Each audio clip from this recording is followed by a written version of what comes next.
There's a different pot of money, not what fee-for-service Medicaid is, but if we have students that are on Medicaid, we can actually bill for services like speech language, OT, mental health.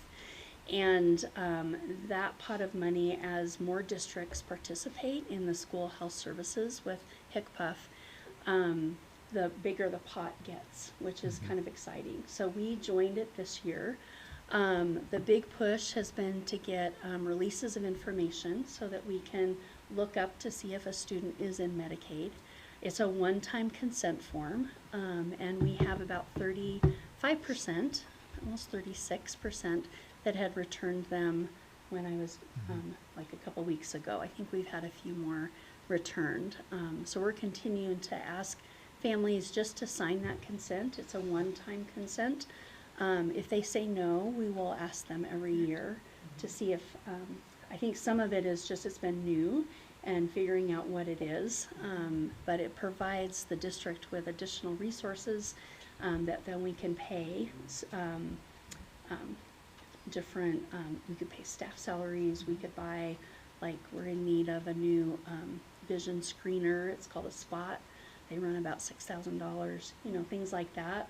If we need medical equipment for students, we can use that money as well. So Francesca's actually leading the charge to get our local services plan put together, and we're really excited about how we're going to use that money for health related needs within the district. So salaries can be one of those things, so that's great, very exciting. So we have some goal updates. These were our 3 goals from last year. We want to continue to increase preschool growth and achievement and positive preschool skills. Remove those barriers for parents to provide us feedback.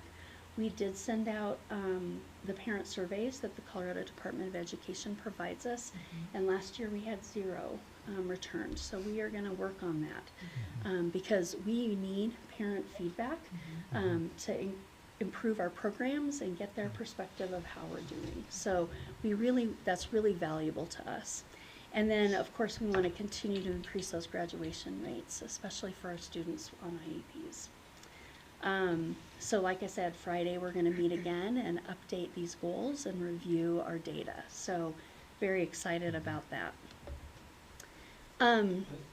Yeah, absolutely. Why do we have, because you said overqualified, like why would somebody overqualify for SPED?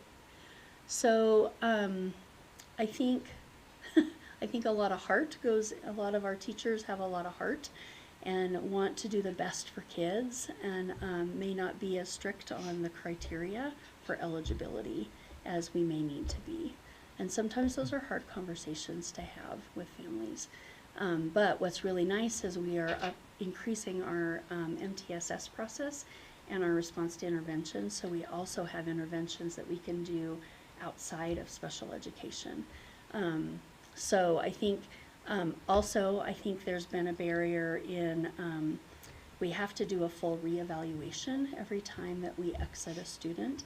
And I think sometimes people wait for that 3-year review instead of doing it earlier. So we're going to look at some students that I know have some speech goals that are actually their articulation is sounding really good, that we may move those meetings up to look at that.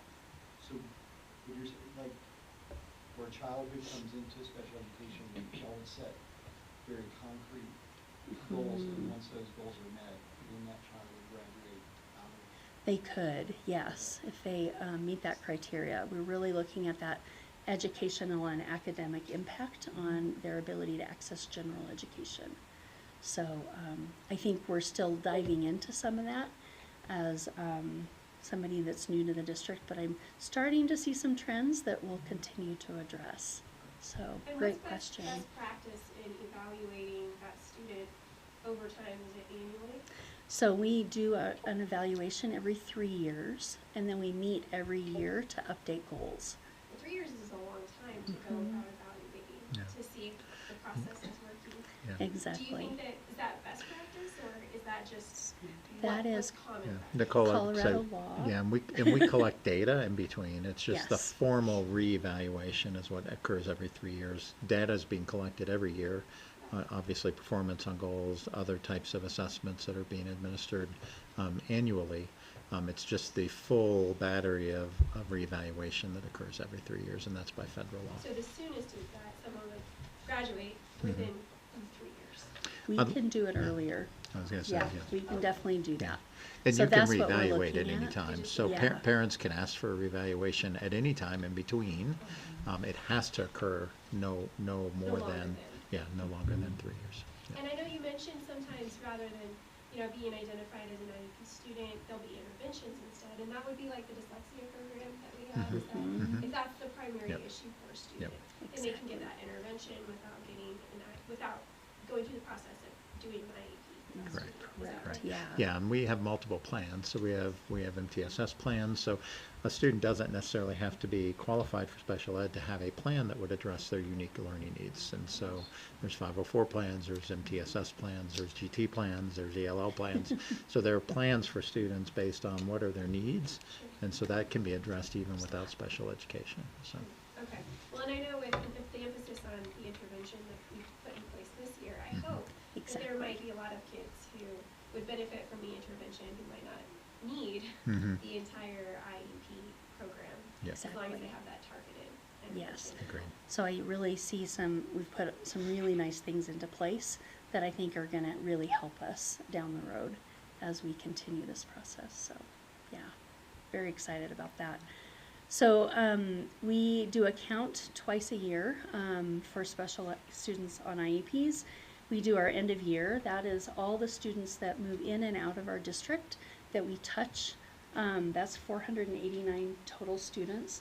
Our December count last year was 360. So we have a December count coming up for this year, and that's our federal funding, and our state funding comes from that December count. It's not the October count. So we do get some money through October count, but most of our grants come from December count.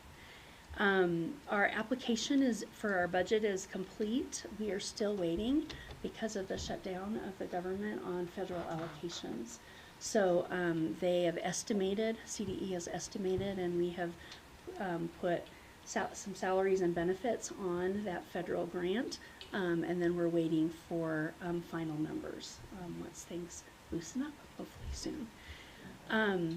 One thing that we do every year is make sure that maintenance of effort, a district needs to spend the same amount of money as last year on special education. That can't go down unless there's extenuating circumstances. And we have met that every year. So it's a good celebration that we've met our maintenance of effort. Indicator 13, we always do a survey on post-school outcomes, and it was submitted on time, and I'm actually excited to see this year's outcomes because we have some students that went to college. We have a lot of students that are in full-time employment. So all of our data is a couple years behind, so that'll show up probably next year. Yeah. So I'm excited about that. And then, like I said, December count is coming up, so all of our students that are here on December count, we count them, and that's what we use for our funding. We do have a new program to support students with challenges in regulation and behavior. We actually, it's located at Running Creek Elementary School, and it really is to help students learn skills on how to be a student. And we're really excited about that. We have a board-certified behavior analyst and 2 behavior technicians that are supporting those students, and we're actually seeing some really nice growth. Right now we have 3 students in that program, and when they came in, they needed to be in that room full-time, and we are starting to get them back into general ed and to their special ed services. So really excited about that. I mean, they've been receiving those services within the program, but now they're able to go out of that classroom because they're learning new skills. So very excited about this program. Really feel like it's a great prevention for suspension, especially for our elementary students.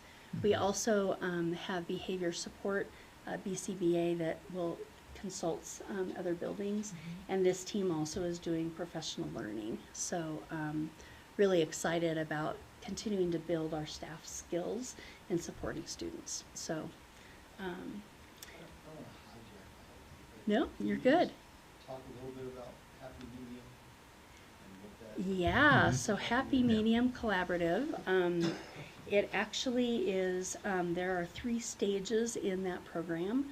We're really looking at identifying skills that students need. You know, are they able to transition between preferred to a non-preferred activity? Are they able to do simple tasks? So really a lot of it is we do what's called a noticing grid. You know, what are things that trigger the student? What are things that support that student in being able to calm and regulate? So we really are working on that in kind of phase 1. Phase 2 is continuing to build those skills. And then that phase 3 is to get them back out into the community of the school. And so really excited about the strategies. It's really positive behavior supports. So we're really working with kids to build their language around, you know, I'm having heavy emotions right now. I need this, you know, so that they can start communicating what they need and we can support them in getting those needs met. A lot of replacement behavior is communication. You know, behavior is communication, so we really want them to use their voices and their ability to use their language to communicate what they need and help them identify what they need when they're struggling to regulate. So really, like I said, excited. It's a very positive. It's not punitive. So, and I can sure get you more information if you'd like it. And this is a response to our discussion last year where we had students whose behaviors were causing some families to say, you know, my child doesn't feel safe in the classroom. And so this program has allowed us to do something other than suspend or expel, and allowed us to really help work with the family to change those behaviors so that child can successfully go back to class. And so, Work yeah. with the family. Yeah, work Yes, with the and family. work Oh, with the absolutely. family. Oh, yes. You could do all. Families Yes. and amazing work, but then Family's an same active with part the of this child. program. Absolutely. Yeah, no, They this- are very much a part. Family's an Because we active know part of that it. when we do things at school and at home, progress is that much faster. Yeah. So we really want to make sure we're supporting. And really, like I said, it's skill development. It's not punitive. We're really looking at how do we develop those skills so that they can be able to regulate within a general ed classroom. And this is for the kids in K through 5 specifically? We're really targeting those students. I think I've seen historically we've been having some kindergartners that are just struggling getting into, you know, changing from preschool play-based to more, you know, teacher-led. Sometimes that's hard for kids and they need to learn some skills on how to do that better. Or if, you know, who knows, things come up for students and you never know what that might be, but we really are focusing on that kindergarten through 5th and then consulting with middle Yeah. school and high school. Yeah, we do have a BCBA that works for the district that our goal has been that they work at the middle school and high school to support with behaviors. Obviously, if we had a child who it was a matter of suspension or a setting, our goal would be to create a similar setting, but that's not been the case. So, And we're already talking about sustainability of this program and how do we bring in staff to be able to run this program. So already looking at how we do that. So And just to clarify, I that know training this- is a real big part of I know that. this program is at Running Creek. Do you have one similar, or do you plan to have one similar at Singing Hills? So if a student is Singing Hills, we've actually migrated them over to Running Creek if they need that level of support. Yeah. They're still enrolled at Singing Hills and we want to get them back as quickly as we can. but if it's a matter of just consultation, the staff will go to Singing Hills to support. If Exactly. that child's needs are so severe that they need the intensity of the program, then we are transporting them so that they can be a part of the program in the classroom and the supports that are really targeted at that classroom. Have you gotten any feedback from parents about the program then? We actually have met with 2 of the families and they are thrilled. Because as we look at the levels of support in special education, we're trying to avoid sending them out to, day treatment programs and other programs outside of the district. And they're thrilled that they get to stay in the district and receive this level of support. So, yes, we have received amazing feedback from families. And the third family has just started, so. Exactly. Yeah. Thank you for sharing that. Yeah, And they was just excited started. that there was an option, because the students' behaviors were definitely becoming a challenge in the school setting, and parents did not want that either. They didn't want his peers to have that negative impression of him, and so they willingly allowed us to relocate. And I think it's critical what you said, it's a partnership with families. Mhm. And this is also helping them as well. It's helping the Mhm. child, it's helping them. Mhm. So, Yeah. Do they, without sounding, like, do the parents get a little bit of training? Because they may be at their wits' end, right? Mhm. Yes, we also support families and share the strategies that we're using and help them develop their skills to support their child at home as well. Yeah. Yeah. You bet. The next big thing that we're working on this year is center programs. We have what's called effective needs programs and significant support needs classrooms in all of our schools. We have both of those programs in every building. Last year, we actually invited the Colorado Department of Education into our programs to consult with us. That was my predecessor brought them in. So they actually have developed what's called quality indicators for those programs.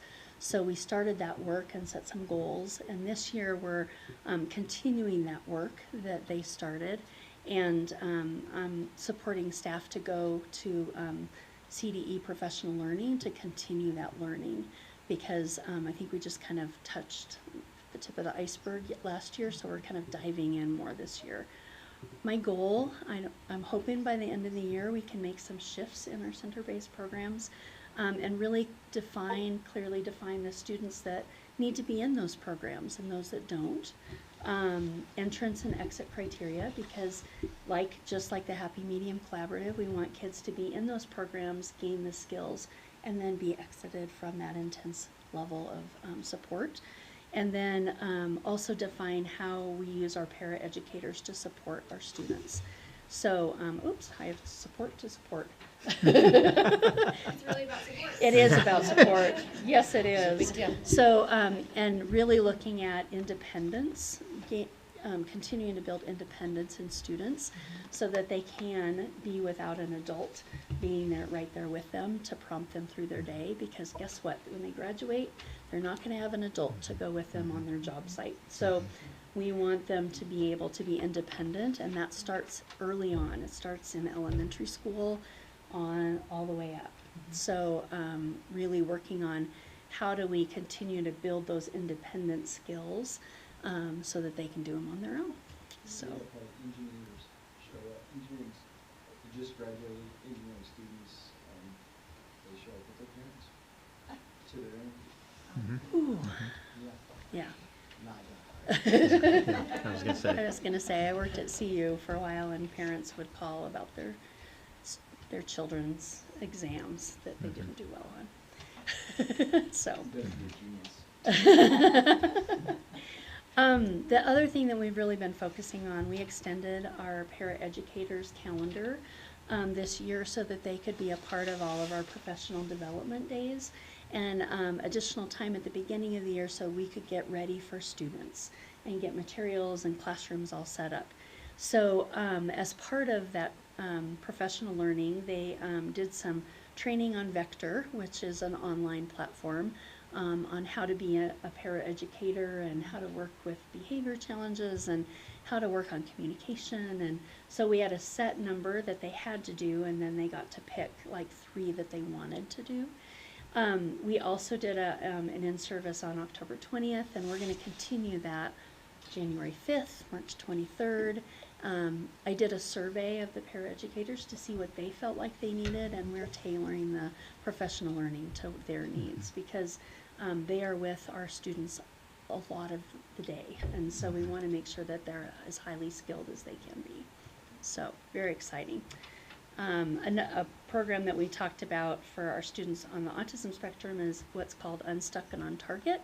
It's actually, sometimes they can be a little rigid in their skills, and so how do we move them through that and continue to build their flexibility? So that's a program that it's specific for some students. All right, sorry, Oh. I've been talking a long time. No, you are fine. Yeah. But great You did questions and conversation. Did a I'll great be back job. in a minute, Oh, yeah. because I have health services at the end. Oh, okay. Fantastic. Well, I'm Jen Bruns, and I've been allotted 5 minutes. So if I go pretty fast, I'm really sorry about that. And you can always reach out to me and or read the slides later. But I will do my best. So I'm your cohort. Yes. I oversee the gifted and talented population, multilingual learners, as well as our highly mobile students. My area of expertise is really gifted and talented, and I'm very proud of the work that we've done over the last couple years since I've been here. We have You can over. see it in our slides. Yeah, no, I know. And yes, they all have media releases, so we're good. We have over 200 identified gifted and talented students in our district. We also have some ELL students now who have been identified, which is one of those barriers that really gets in the way sometimes of recognizing our talent. Our GEM visit that we had in the spring of 2024, we were in full compliance that year, the year that I came in, and things have been moving along really well ever since. So the GEM review is when Colorado Department of Education Yes. reviews gifted and talented programs. Right, and that happens every 5 years. The 5 years before that, we were not in compliance, so, yeah. Yeah, oh, I went the wrong way. All right, just a little overview, GT by the numbers. Our numbers are right on track. 10% is usually around what you should see in a district. And you can see that we have 219 students total identified. 61 at the high school, 60 at the middle school, and so on. We've been making some really great strides there. I thought I had some more notes. Yeah, we're identifying our strengths earlier as well. So we do have universal screening, which is state funded by our grants in grades 2 and grade 6.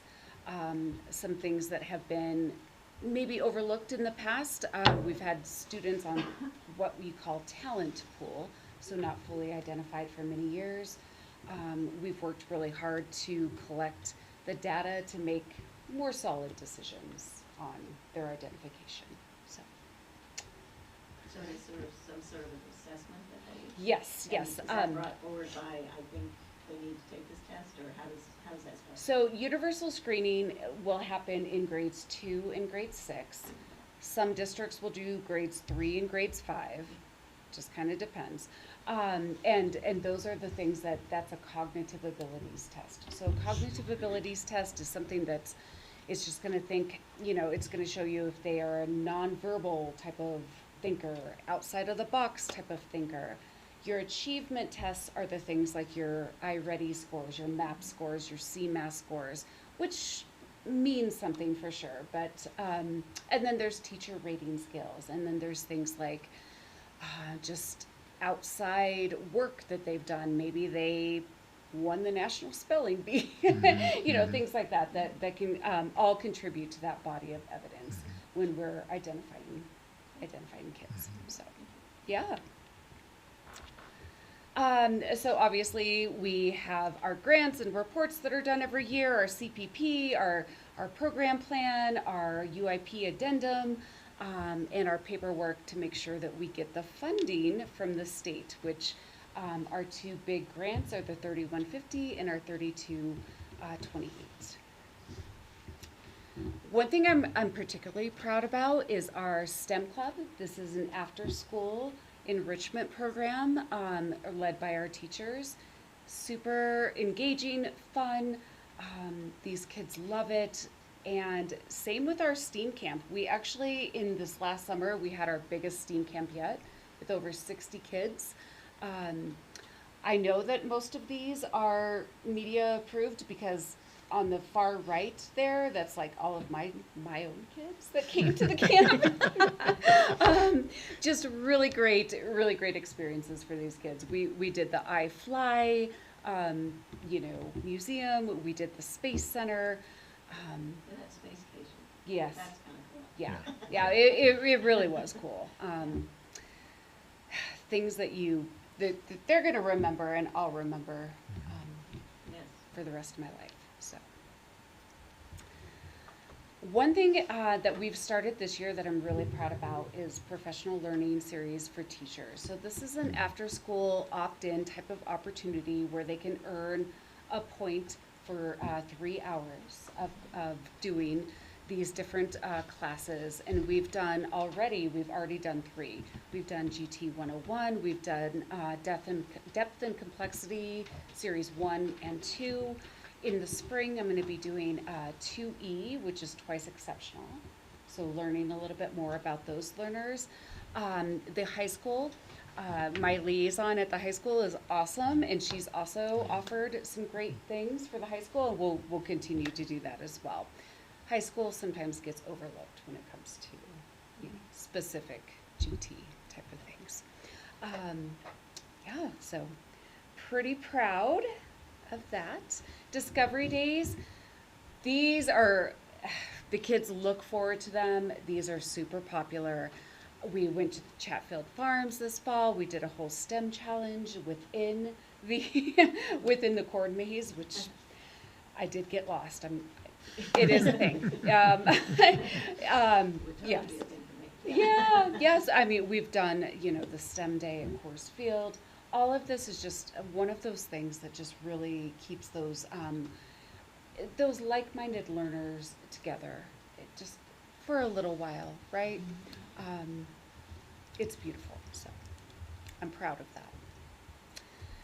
Switching gears a little bit to our multi-language learners, you can kind of see here, just based on the graphs, the colors are a little weird, but down there at the bottom, we have our FEP students, which means fully English proficient. That's the darkest color. LEP, which is limited English proficient, and then NEP, non-English proficient, which could include some of our newcomers or somebody who did not score well on the access test. But, so you can kind of see here, we've got our EHS has probably our highest number. EMS has quite a few of our fully English proficient students. Just kind of talking about that a little bit. Well, we can come back to this. But I'm wondering, last year we did pilot Summit K-12 at Singing Hills Elementary. And so Summit K-12 is an online program that, a 20-minute a day type of supplement that mimics as Access, which is the test that they take. And 6 out of 9 of those students moved from either LEP or NEP to FEP. So we've implemented it district-wide this year, which has been great. We've also started a full high school class with one teacher co-taught with a Spanish-speaking teacher with a full curriculum, and those students are really thriving. The curriculum is great. The teacher is loving it. It's also one thing that we're proud of is that it counts as an English credit. So these students aren't feeling like, they're missing out on an elective or whatnot. Also, mid-year, depending on how they do on their mid-year assessments, they might be able to transfer out. So it's been really good. Yeah, I'm proud of it. So every grade has one of these people who's able to teach? This is at the high school level. It's only at the high school level. Right now, that's kind of where we're at as far as, funding and what we can do. At the middle school level, I will say that currently we only have one student that is not FEP, so it's not a huge need. The high school is the biggest area. And I noticed though that Running Creek had quite a few. Is there anything in the works for Running Creek to help them? Our goal this year was to actually hire an ELL teacher, and we posted and we interviewed, and that became the challenge. And so our goal will continue to be to identify a bilingual teacher who can support our students at elementary and middle. Our greatest concentration right now has been the high schools, and so that's where we're able to, with an existing teacher there who has ELL background and experience. And then we've actually paired her with a bilingual teacher, one of our Spanish teachers, to really kind of build that community for students who are entering the high school. So it's been very successful. Has there been any talk of how we have high school students who maybe in the third, fourth, Yep. year of Spanish or something like Yeah. that, but who also need Mhm. credit hours Yeah. or community service hours, right? We have a lot of those in our teacher cadet program who are in our classrooms, and so I know we've had the conversations about our bilingual students who are in our teacher cadet program, and trying to pair them.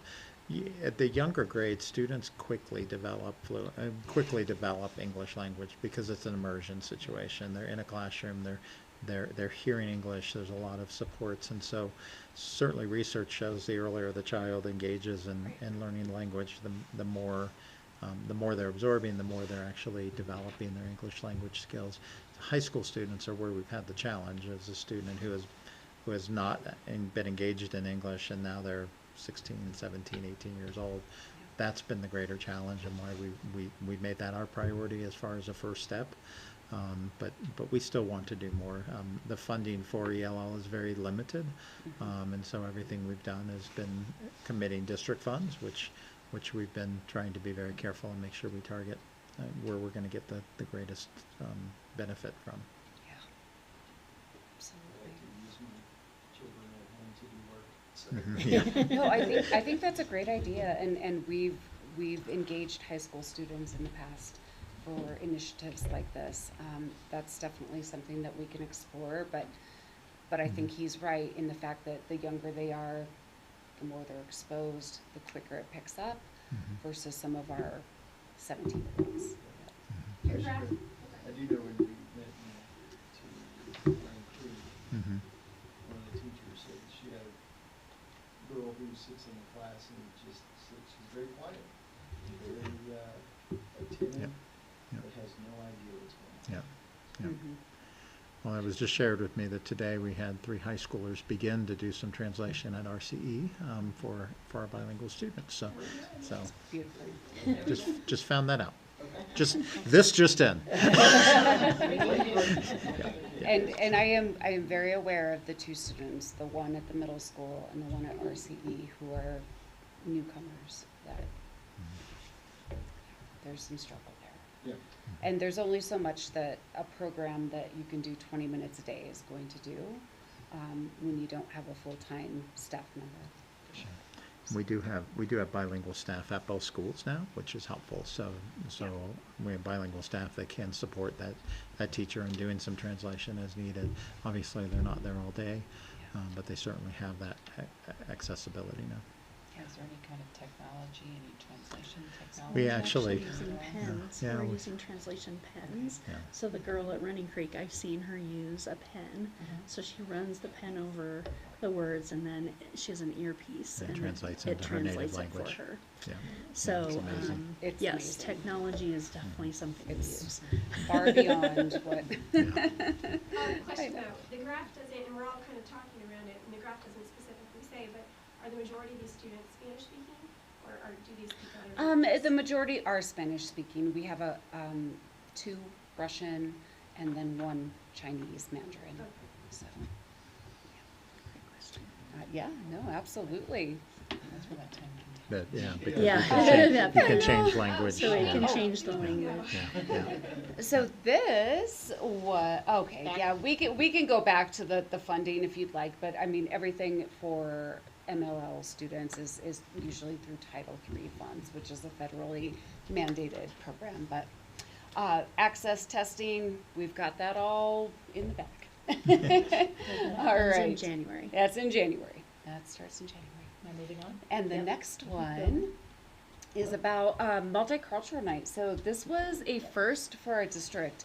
It was fantastic. We had Fiesta Colorado come in.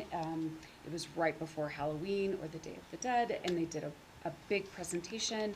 We had high school students, our ELL students, making the food for the night. It was great. The community was engaged. We had, work samples from students at different schools. So I think it'll continue to grow as time goes on. All right. What's the purpose of that? Because part of the reason that we have a lot of the issues in our country is because of multiculturalism. Sure. Instead of assimilating people, Mhm. we allow multiculturalism to. Yeah.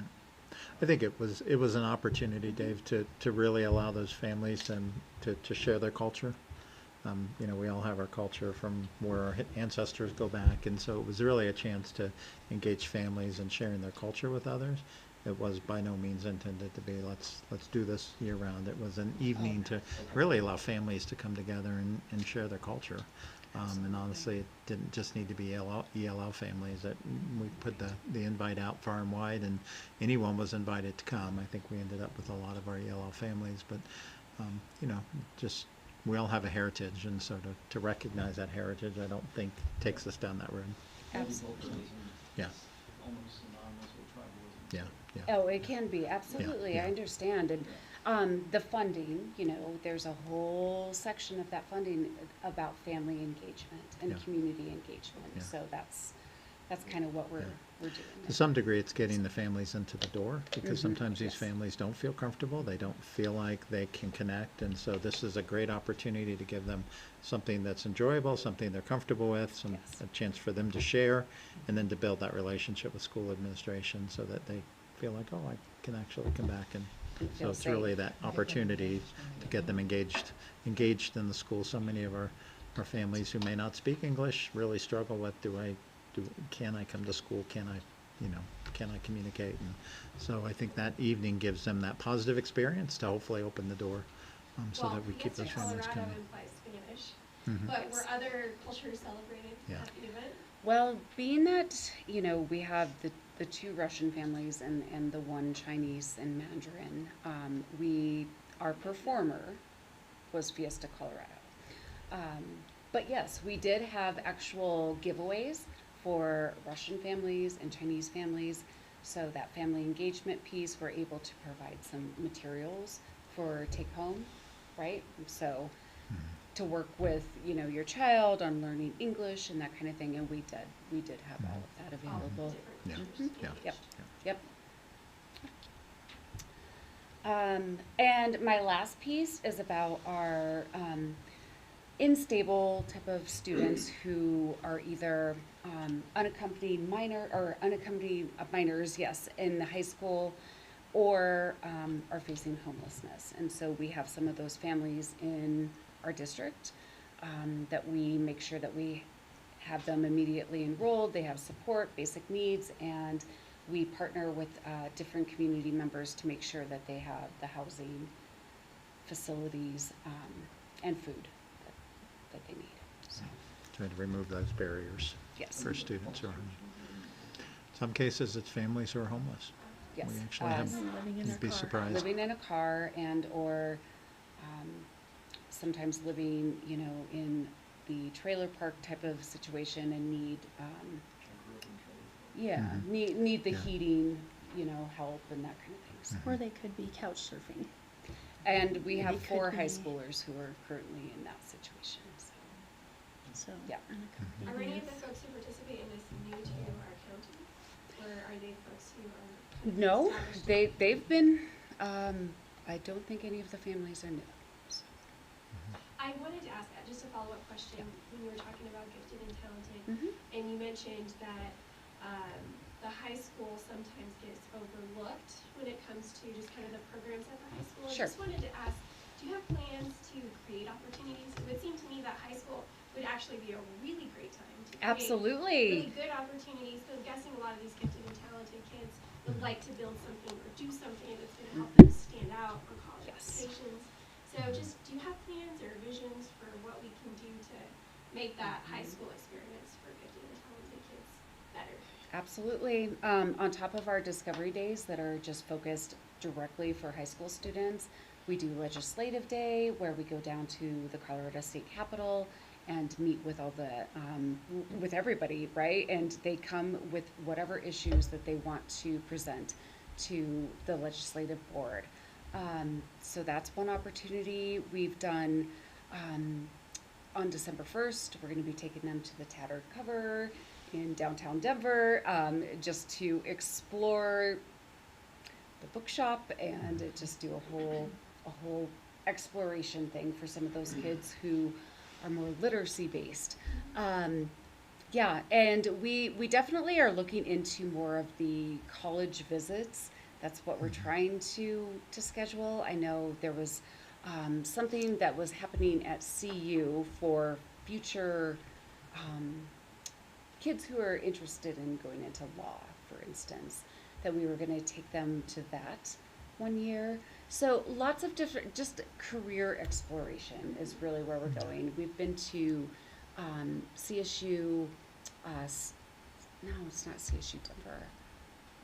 I'm drawing a blank right now, but it's one of the extension campuses of CSU up in northern Denver, where we've taken them up there to do the whole thing with the veterinary science. So that was a big deal.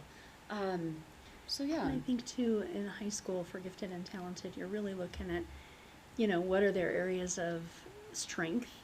That's where high school, they can take those accelerated classes. Yes. They can take college level classes in their area of strength to really investigate that passion that they have.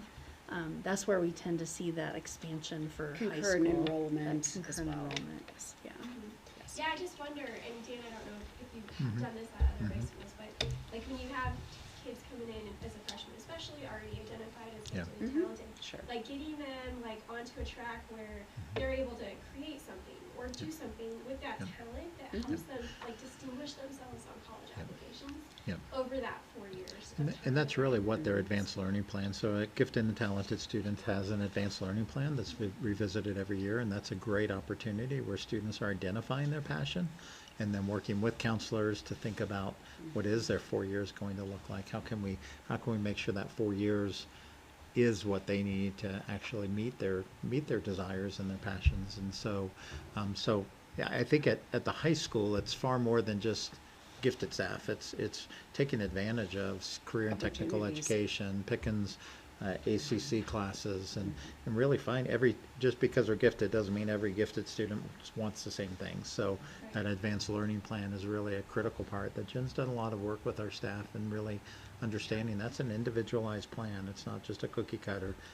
What do you, Dave, want, and what's your desire and what's your passion, and then to continue to revisit that annually to make sure that we're getting you in the right classes, we're getting you the right opportunities in your schedule so that you can pursue those passions. And granted, passions change. So their ALP their freshman year may be different than their ALP their sophomore year. Yeah, exactly, Correct. exactly. Correct. And a lot of times the freshman and sophomore ALPs are a little bit more like they are traditionally K through 6, right?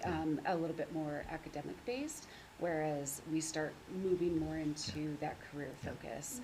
Junior and senior year, where Mr. Bedoin really comes in too. I was going to point out Mr. Bourdroom because obviously those internships are again customized for what's their passion, what are they interested in. Yes. So many students think they want to go into a field. When you give them that experience and an apprenticeship, all of a sudden, well, that's not really what I thought it was. So better find out now than after 4 years of college and investing in that. So. Yes, so we set them up for success in a lot of ways and expose them to a lot of different things. So we're gonna wrap up with health services. That's the other area. You can see they're bright red on our shirts. And you see on the slides, a lot of red. I think everybody is celebrating the new AEDs that we've gotten around the district, which is a huge celebration. We have a new diabetes training platform, for all teachers to learn about diabetes, and then if they need more specific, because they have a specific student in their class, there's more advanced learning that they can do. Our health services team is 2 RNs, and we have a health clerk in every building. They've trained 80 staff in first aid, CPR, and AEDs, which is pretty amazing. And we got some new CPR mannequins for adults and for infants, so that we can work on those skills to make sure anybody that goes on field trips, we always have to have a CPR trained staff, things like that. So we want to make sure that everybody has that. The other things that we're working on are, well, Ashley, we have a coordinator, Ashley, and her and Jamie have done emergency medical training with all transportation and all safety teams. So we are prepared, which is really exciting. We are updating our concussion protocol in the district. Just so you know that when a student has a concussion, we want them to return to learn as soon as possible. Gone are the days of sitting in a dark room for weeks and weeks and weeks. That actually prolongs recovery of a concussion. So we want them to come back to school as soon as they can. And then doctors support us in that return to play. So if they are in sports, we really need to work closely with the medical doctors to make sure that they are released to get back to sports. We're working on our documentation for immunizations. Good change this year is we don't have to have a doctor's signature. Our nurses can actually sign if we have families that want to opt out of immunizations. So we're working on just gathering documentation and getting that back. They can do immunizations or not. It's their choice, but we just need that paper back that says, are you exempting your child? So that's something that our nurses are working on. We have completed over the last 4 weeks vision and hearing screenings for about half of our grades, a lot of early grades, and then some middle school and high school grades. They have done updates, health updates for our individualized education plans, and they are doing regular department meetings, and we actually are celebrating, we actually have a sub health tech and a sub registered nurse. So if somebody is out, we have staff that can step right in. So very excited about that. So it's a great team that's working really hard. Any questions? And I'm not, this is something I'm not familiar with. I know when I played sports in high school, there was never a medical trained person anywhere around. Yeah, That's different here, yeah. So we have a trainer at the high school that helps evaluate, is trained on how to evaluate concussions, at least initially to know what are the next steps. All of our coaches are trained as well at the middle school and high school. And So they also advise on any injuries, any twisted ankles, bone breaks, things like that. So, yeah, we're really fortunate. And we often have a surgeon or a doctor on the sideline for our games as well. So we've got a great partnership with our local medical community, thanks to Ashley and her team. So.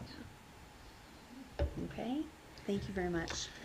I will just say, as these ladies walk away, we are very fortunate to have this amazing team. So thank you both. Appreciate it. Thank you.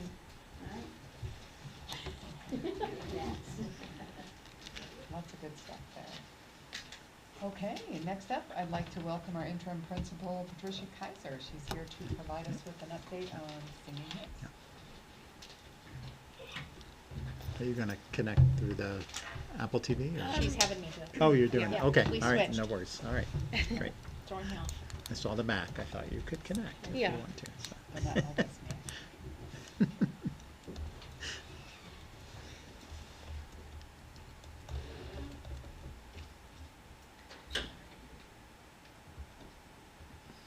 I will say, as Patricia's getting ready, we really appreciated Patricia stepping up. As you know, Amber parted in end of August, and obviously that can be pretty devastating to a school to all of a sudden lose your you're a school leader, and we know the situation that Amber was in and needed to step away. But I just want to thank Patricia for stepping up and keeping us moving forward, and so thank you very Yeah. much. Happy to do it. Thank you guys for having me here today. Today I wanted to focus mostly on how our school supports all different kinds of learners. So we do lots of different things, but I just highlighted just a few throughout the building that we do on a day-to-day basis or weekly basis. So the first thing is with direct explicit instruction. So this is a newer initiative as a district. We did some training at the beginning of the year, and then some continued training in the fall during our PD day. We've also had Zach Groschel come in and train the principals as well on this. One thing that we felt as a school was really important was creating some school-wide systems, and that included a quiet signal that we can use with all students, and so we call it our quiet coyote signal. So we have a little hand signal, and then we say quiet coyotes 3, 2, 1, and the kids know that they can also do the signal. They need to be quiet after we count down, and it actually has worked wonders. I'm happy to say, in the classroom, but also like in the cafeteria when we have 3 or 4 different grade levels eating lunch together, that can get pretty noisy. But they listen and get quiet. They know that what the expectation is. And in assemblies with the whole school. The first assembly we had, I used it and I was like, geez, that really worked. Okay. So that was really exciting to see. And it was because teachers taught this to their classes specifically at the beginning of the year and made sure that the kids were aware this is the signal we're using. And specials teachers also have said that that's really helped them with their classroom management, because all of the kids know that, and so they can use that in their classes as well. Another system is the voice level system. So I have the poster up that we made this year. Again, across the board, kids are aware of what the different voice levels are around the building. So if we say, we expect voice level 2 during the lunch period, then they know that they can have that table talk and not to get louder than that. We can give them reminders on what level we're looking for, and then we can tie that into our lessons as well, so that's been helpful. And then CHAMPS is a training that kind of goes hand in hand with direct explicit instruction. That's our behavior management system, and our Dean of Students, Emily Gentile, created a handout about the CHAMP system that we can give to substitute teachers as well, so that they know our systems when they come into the building.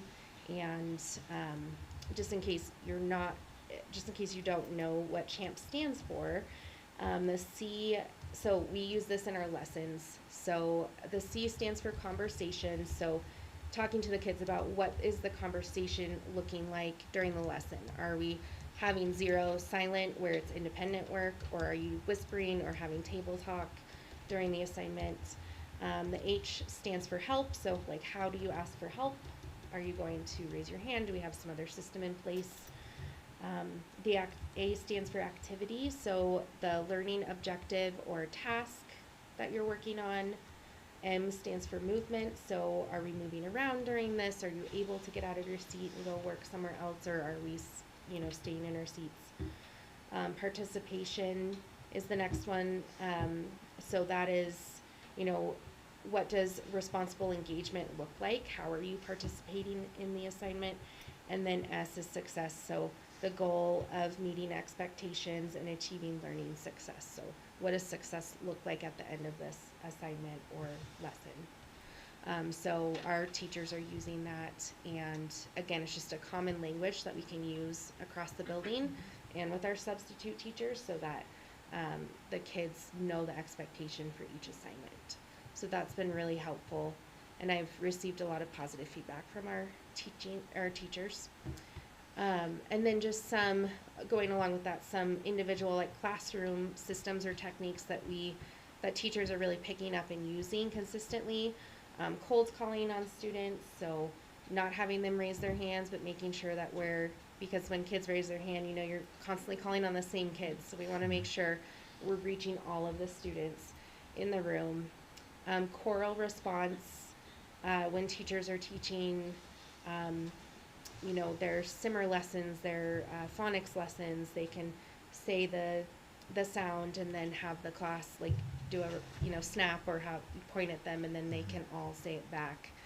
And we've seen that do wonders. Like, the kids are just quick, and it's really helping with management, engagement, and keeping kids on track. And then expecting 100% participation. So if kids are using whiteboards in the classroom, for instance, we want to make sure that all of them are participating, everyone is engaged. We don't want to lose the quiet kid in the back that maybe is not paying attention, and sometimes may have happened in the past when we weren't cold calling and things like that. So this is just different things that we're doing in the classroom as well, and across the board, just to help kids be successful and make sure that everyone is engaged in learning. We have our set intervention time. We started this last year with setting a full 45 minutes for reading in our schedule, and it's a set time so that all of our different support systems can pull out at the same time. So we have reading support with Mrs. Burton, so that's a reading intervention. She does a few different programs like Build or Spire, which are approved reading interventions. We also have our Take Flight group, which is the dyslexia program, and with our COUTS and training, so our certified academic language therapists and training. We have 2 awesome therapists that kind of job share, and so that group pulls out during that time. We also have an extension. This is new this year. We have some instructional paras that are we kind of repurposed our lunch paras, and staff is picking up the slack on lunch and recess. And then we repurposed those paras to be instructional paras so that we can provide extensions to support the kids that are advanced or need, some higher levels of learning. And so during that intervention time, they're also pulling those kids out and doing extra things with them to improve their learning. And then special education is pulling out for reading groups during that time. And then the classroom teachers also, the kids that aren't pulled in those other groups are staying with the classroom teachers, and they're providing supports for them as well. So it's really worked well to target, what kids truly need and giving those intervention supports. And then these are just some pictures, a Take Flight group and some of our extension groups. The first one is a kindergarten group, the extension group, and then the second one, I believe, is 2nd or 3rd grade, so a little bit higher. And then for our special education students, we do something called adaptive PE.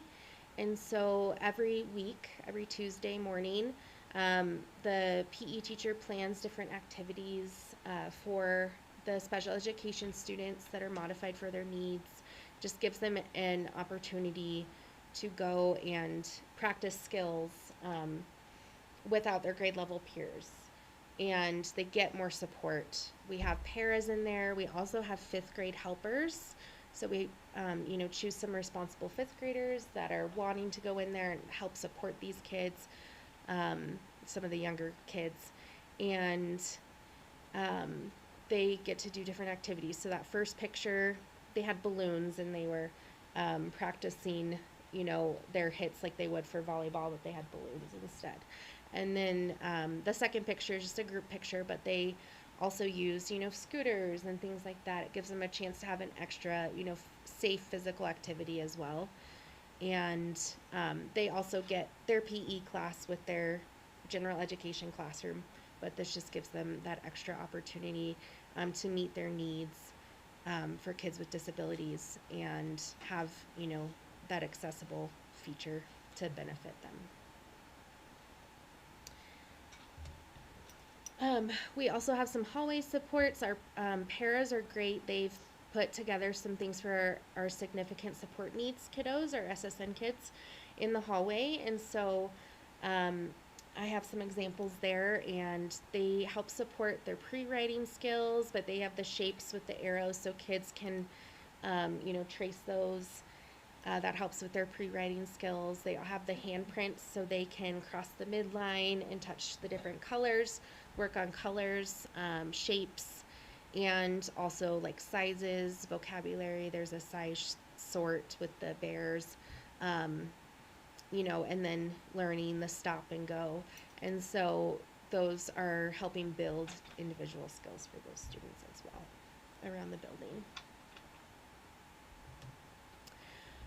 Library this year is part of our specials rotation because we are sharing art with Running Creek, and STEM is doing 4th and 5th grade at Running Creek on Wednesday mornings. So we had to get really creative with our specials schedule, and we did add library in to take the spot of art on Thursday and Friday when our art teachers over at Running Creek. But our librarian has done a great job just incorporating reading and building kids' reading skills. So she is doing extra read alouds with kids when they're in there. She's exposing them to other books and authors that they may not otherwise pick. A lot of kids might pick one book series and kind of stick with that. So she's trying to, show them other options and get them a chance to look through the library. Our 3-5 kids, they are actually reading a novel together, and she's giving them a chance to read aloud, practice their oral fluency skills together, and again exposing them to just authentic text, other literature. And so the kids are really enjoying it. And then at the end of class, the last part, they get to check out books like you would expect in a normal library setting. So I know teachers are liking that as well, that it's just giving them another experience with literature and those authentic texts, giving them a chance to choose what they want to read. And then the last piece I was going to touch on was some ways we're getting family involved in learning as well. So we are planning a game night in February, and it's around math in particular. So each team is planning different games. It's going to be hopefully more engaging, kind of like a carnival in a way, where teams are creating these hands-on games that kids can come and play. Each team has a different domain specific, so like 4th grade might be around measurement and data, and 5th grade might be around geometry, just so that they're getting exposed to different kinds of math games. And we're gonna send families home with, dice and cards, and then some game ideas so that they can, the idea is that when families come play the games with their kids, then hopefully they have that together and are more likely to then play it at home together. So if they all know the rules and how to do it. We are also implementing a school-wide reading initiative, just a push on reading at home more, starting in January after winter break. We're still working on the fine details and planning to roll this out so you get kind of the first look. But we're creating a reading log system, and it's where kids, if they're at home and they read 20 minutes, and that could include reading homework that they get from their teacher, any reading work that they're doing, or reading a book at home, then that they have a sheet that has like a bookshelf on it, and they can color in one of the books. And then once their full bookshelf's filled in, then they get to color this paw print in the corner, and that goes on our school-wide chart that we're going to have for primary and intermediate grades. And we're going to track each class, and it's kind of a competition to see which class gets the most reading minutes total. And so it's going to go from January through March, like before spring break. And then the 2 winning classes, K2 and 3-5, will get a prize. So we're still, again, coming up with some of those fine details, but we do have a math committee and a reading committee, and those are the committees that are working on these things. So it's the teachers that are, coming up with these ideas and just trying to get the community more involved and the families. I know a lot of families ask about what they can do at home with their child, so we just want to give them those ideas and support. So, do you guys have any questions for me? I know it was kind of short and sweet, but just wanted to go over, ways that we're supporting kids at our school. So. And we've all been pleased that you did it. It's great. Have y'all found that the direct and explicit instruction is helping with like math and science education? Yeah, I think it is because it's keeping kids engaged. It's also helping them, focus on what's important. We're taking out some of the transition time between things and really driving home that this is our instructional time and we need to, use it for instruction. So, did I answer your question? Kind of. Okay. I mean, as far as the teachers found that it's like, more helpful. I mean, Oh yeah. Mhm. Yeah, they do. And we're still. I mean, it's still a work in progress. We're still learning the different techniques, and it is for some teachers different than the way that they've been teaching. So it's always hard to make that shift. I think they're all putting an effort to do that. Some teachers, it obviously comes more naturally than others.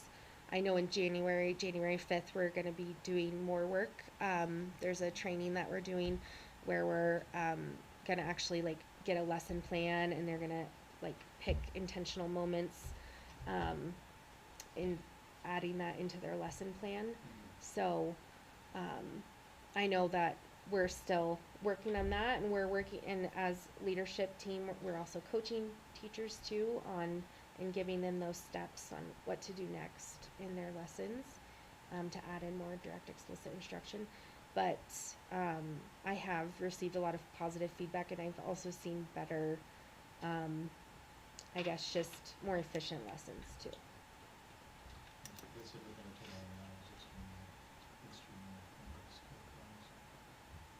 I just heard math skills or math scores that Cindy knows are up 35%. So I'm like,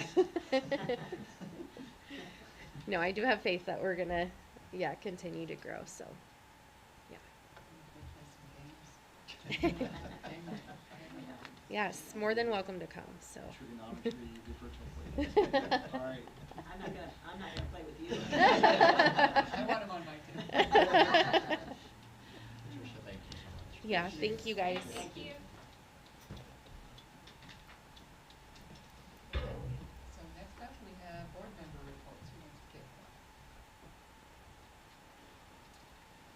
I will go first if you want. The only thing I mean, it's been crazy, insane, even, but I just wanted to. It was a big encouragement. Last Tuesday was a big encouragement for me, and I hope for all of you that what we heard from my constituents is we're doing the right things, and keep doing it, keep doing more of it, turn the volume up. So that's really keeping our kids safe, teaching them how to read, we're getting our finances in order. I mean, it's just I'm super encouraged. So I just heard that we need to just do more of what we're doing. Well, I got to go read to a first grade class this last week, and I did that one time last year. It was very fun, and the kids they are very engaged, and it's really fun. And then What'd you read? I read Bug and Bear. And it was a book that I brought in, and it was just a cute book, and it kind of taught about friendship and what happens when people are nice to each other, and how you make up when it doesn't work out so well. So it was a good story. And then I also wanted to mention that tomorrow, so I'm on the Elizabeth Education Foundation as the board liaison. And we've got a fundraiser tomorrow at Fox's Pizza Den. It's all day from 11 a.m. to 8 p.m. And Fox's Pizza will donate 20% of all proceeds from that day to Elizabeth Education Foundation. And what the Elizabeth Education Foundation does is it supports, like we've just received applications from various of the teachers for teacher grants for special things kind of outside of budgetary things. Like I know one submission, for example, is on for our STEM program for the kind of extraordinary kind of pieces of equipment and needs and stuff, and it's all for stuff that is non-consumable. So stuff that can then, and it belongs to the school, and it doesn't belong to the teacher, but the teacher uses it, and then it's there for the next year. So anyway, so that's one of the things, and then we have 2 senior scholarships that we give out every year, and then the big event in April is the STARS Awards, which stands for Students Taking Accountability and Responsibility Seriously. That's a mouthful, and I always have to say it slowly. But it's 50 students from grades 5 through 12, not 50 from each one, but 50 in total, are selected by teachers and recommended by teachers, and for showing characteristics. It's a non-academic award. It's all about characteristics of responsibility and just good citizenship.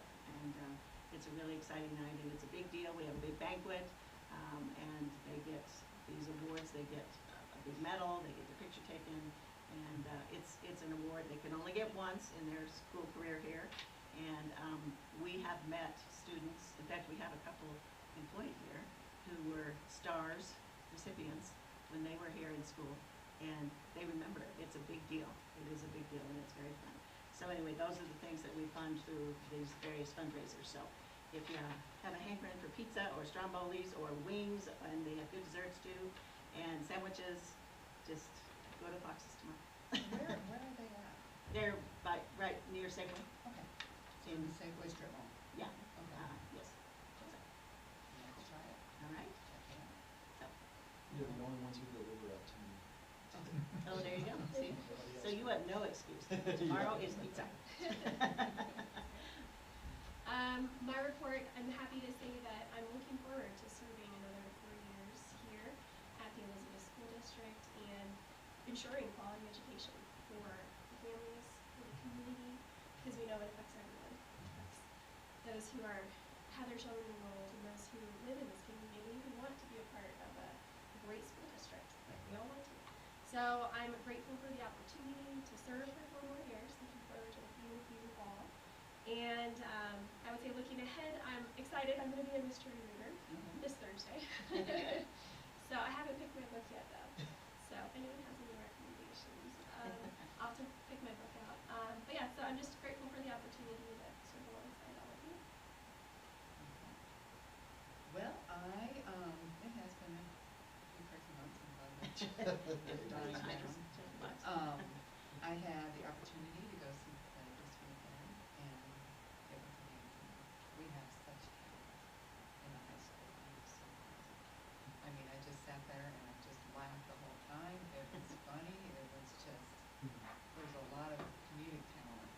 So, I think we have a great program. And that just shows not only the talent of the students, but the people that are behind them, and the people that are behind their dedication. And it takes their dedication and their talent to produce that kind of talent. I mean, it might have been one of the best ones I've seen so far. Sorry, I wasn't here. Oh, I'm sorry. No, he's just saying, I think he wants to Oh. say. But he's not giving an Oh, update. okay, okay. But yeah, it was very exciting, and I would like to see, more support from the program. Just because you can tell that the kids really enjoy it, that I think that it leads to camaraderie, I think it leads to confidence, and I think that can lead to success in their future. So, even if there's some low-hanging fruit that we can pick out, like purple, yeah, because, I was sitting there and there's sometimes I was like, unless they were using their teacher voice, there's some of them I'm like, Yeah, small microphones and sound systems. yeah. So maybe we can use your wonderful skills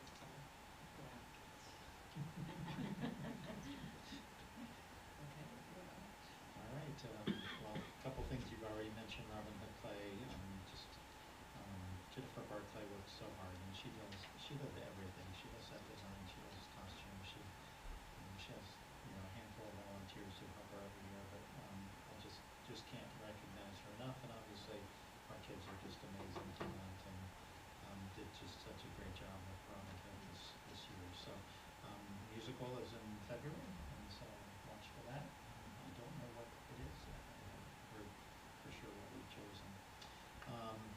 High school football, we are moving to the second round of the playoffs. We were successful last Saturday in defeating Pagosa Springs. This Saturday at 1 p.m. We were playing Brush High School, so we are advancing to stage 2. So anyone in the community looking for a fun afternoon, please come to the stadium. We always have an amazing game and just great talented kids.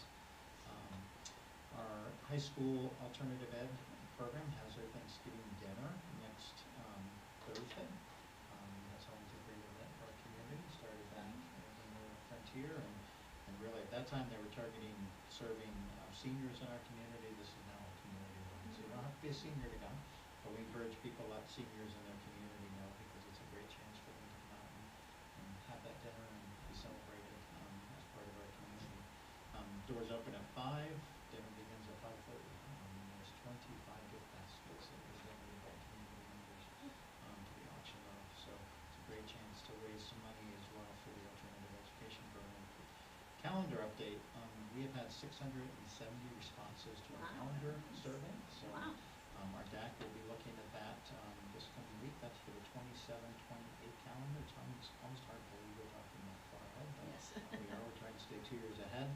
I do want to just share with the board that overwhelmingly both teachers and staff have said late start is not being as effective as they'd like it to be.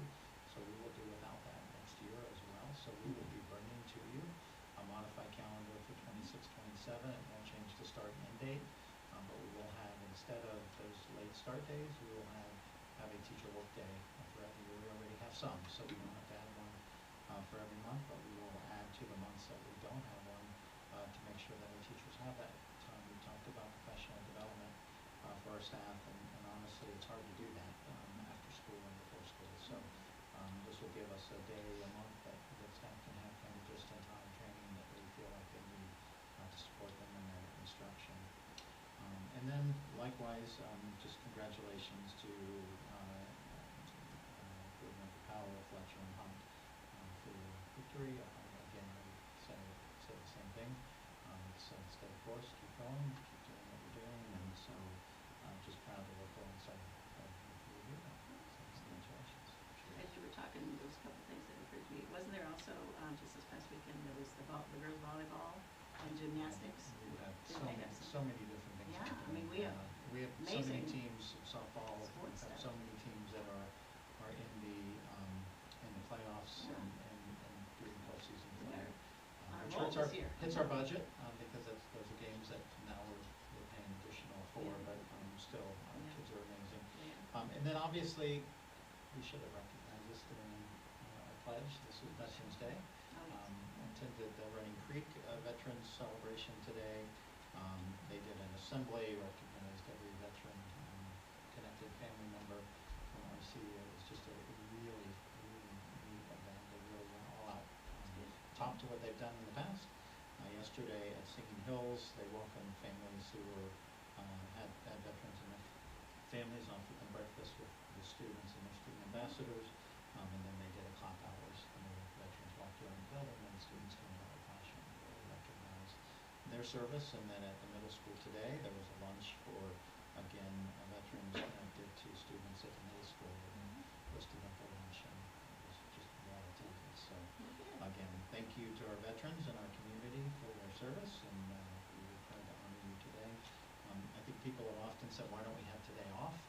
Our community, every time we surveyed, have said, no, we believe children should be in school learning about the sacrifices of veterans, and it gives us the opportunity to do these activities like we did today. So I think it's important to recognize that Veterans Day does matter, and that we celebrate that. In 20 years in the Navy, I never got a Veterans Day off. They didn't stop everything for you? No, they don't. I'm sorry. You think that's it?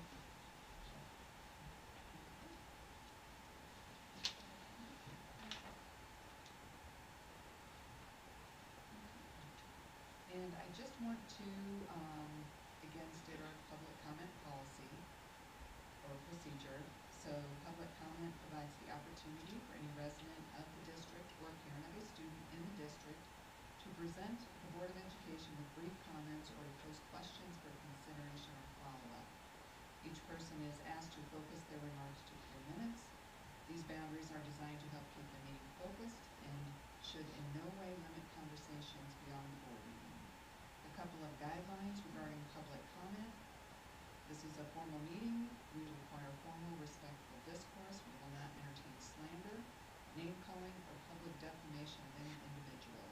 Doing so will result in forfeiture of your time, and we ask that you please focus on issues and not individuals. Okay, so just one? Okay. So we have Amber Perna.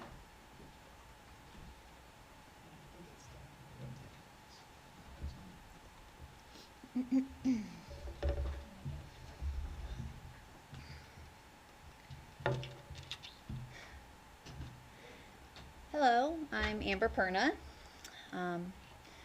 I'm not going to sit up here for a third time and ask you guys to do the right thing.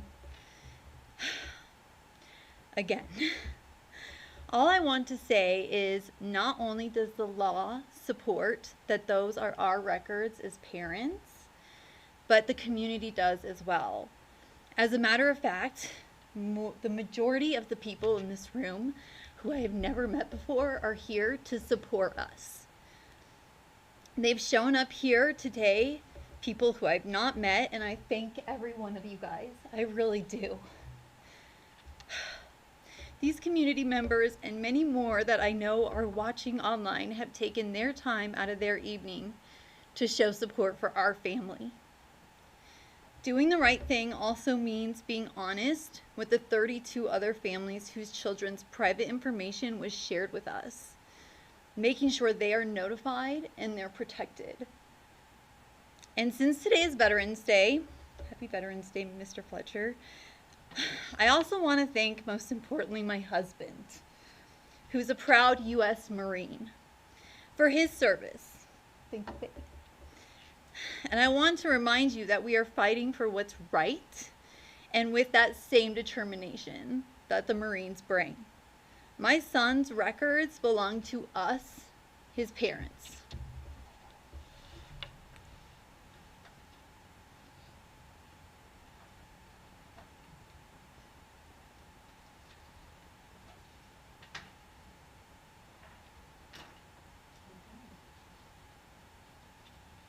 So next on the agenda, we have consent. I move that the board approve consent items 8.1 through 8.6 as presented. Second. Can I get a roll call? Director Callahan? Aye. Director Fletcher? No, Director Hunt? Aye. Director Olson? Aye. Director Powell? Aye. Okay, next up, we have a grants update. So we welcome Francesca Johnson to give us an update. Hello. Yeah. Do you have my slides? Do you want me to? Yeah. Yeah. I think you guys received that summary page, right, of all the grants? Yeah. So I'm not necessarily, I wasn't planning on going through it all in detail. It was more giving you an opportunity to ask any questions you might have. Last year, I presented the summary to FAC. I can't remember what time of year it was, you know, probably about this time. But since you've changed the board policy for that certain threshold to have grants brought before you for approval, we're bringing today one that we're planning on applying for with the Nathan Yip Foundation. And since we're doing that anyways, we figured we might as well kind of bring the whole overview of what's currently happening with grants. Yeah, so you can kind of see what kind of the formula ones are that we receive, and then the competitive ones, and then also what's kind of in the works, what's on the horizon. And then obviously as we go through the kind of the busy grant season is really later in the year, and then early in the spring is when a lot of new things come up, and anything that goes over that 10,000, I guess we'll be back to ask your approval. But so is there anything you'd like to know more about of what we're currently doing? Well, I guess just as a broad overview, are these grants that we normally are applying for regularly, or any? Yes, so that in the first section, so the title funding is, you know, that's the federal funding that every school district receives. The gifted and talented grants, they're similar. READ Act, ELPA, state libraries, so those are all, like, that's been going on for years and years and years. And all my role in those is just to do the finances, the reporting, the applications. CDE moved to a new system about a year and a half ago, where all of those grants live in one place. The one that doesn't live there yet is the special education one that Lene was talking about. They were talking about moving that in there as well. But it's been very nice to just kind of have one system for all of those. So that's been very helpful. Yeah, so all of those. And then when you go to the lower section, there are some changes coming where you see the CDIP one. That is a program that's been phased out because the state's trying to go to new funding for post-workforce readiness. So instead of these different grants that they had, and we have done really well as a district to take advantage of the grants, but a lot of school districts did not really take advantage of those grants, so they didn't get any funding for it. So it felt very kind of lopsided, where some rural districts did well with it and others got nothing. So now they're trying to go more to a formula-based program for that as well. How that exactly will look, we don't know yet. But so the CDIP funding, last year we got over 200,000. It's down to just 31,000, and then that's going away altogether for next year. So this new program will kind of move up into the top part then. Exactly. That's what they make it sound like. There's still so many things up in the air, but that's kind of what the state wants to do with that. And it's geared towards, you know, CTE and post-workforce preparedness.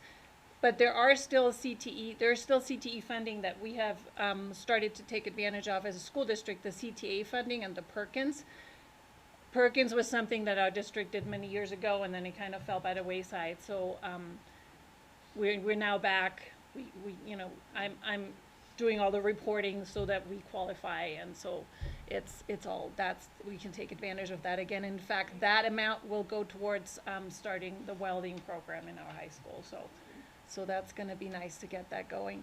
And then kind of the newer things in that section are, and some of them are kind of a one-time thing, like the Firehouse Subs grants that we got for the AEDs. That's not going to be something they're going to give us every year, you know. But it was great that we got that. The School Council Court grant still has 2 more years, so that's one we still have. The vaping has another year after this year as well, so that's great that we still have that. Have Megan at the high school. And then School Health Services, the reason I put that on here, even though it's not necessarily a grant per se, but they handle it like a grant. So we basically get a percentage of what we're spending on Medicaid services for students with IEPs and 504s and health plans. We get a percentage of that back. We have to come up they recommend establishing a wellness committee. Well, we have one already, so we're going to utilize that kind of as the engine behind it, in conjunction with special services, to build what's called the local services plan, which is basically like a grant writing out, this is what we're going to spend the money on. For the first year, we're looking at about 81,000, and as we get really established in that program, that can go a lot higher. So that was kind of an opportunity I came across last year that I learned about when, you know, a lot of federal funding has been cut. So a lot of grants that would have been available in the past are not there anymore. And this was one of the things that got brought up in a training where they said, well, there is money there. You just have to do all of this to access it. And as we looked at it in one of the leadership meetings, it basically, we were saying, well, it's worth the effort because it's money that's just there for us to use. Right. The question for you on that. So I know Director Pearson was talking about that Medicaid as it relates to her programs. Is this different? Is this like all of the rest of the kids? No, so the funding gets brought in through Medicaid for students that have IEPs, 504s, and health plans. But the funding that we receive that we can then use, that 81,000, gets used for all children, for all the students across, as long as it services their health. I mean, that can, and it's a very, I mean, there's almost more things you can use it on than the things you can't. So it is a reimbursement for services already delivered that then we create a plan of how we're going to invest it into the health of our students. So basically anything you can think of that would benefit the health of students can be in that plan. And as we flesh out this plan with the wellness committee, you know, I'll make sure that Dan has the notes and can bring it back to you, so you know obviously what the committee is thinking of doing. Yeah. We will be asking you as well for your feedback. And the wellness committee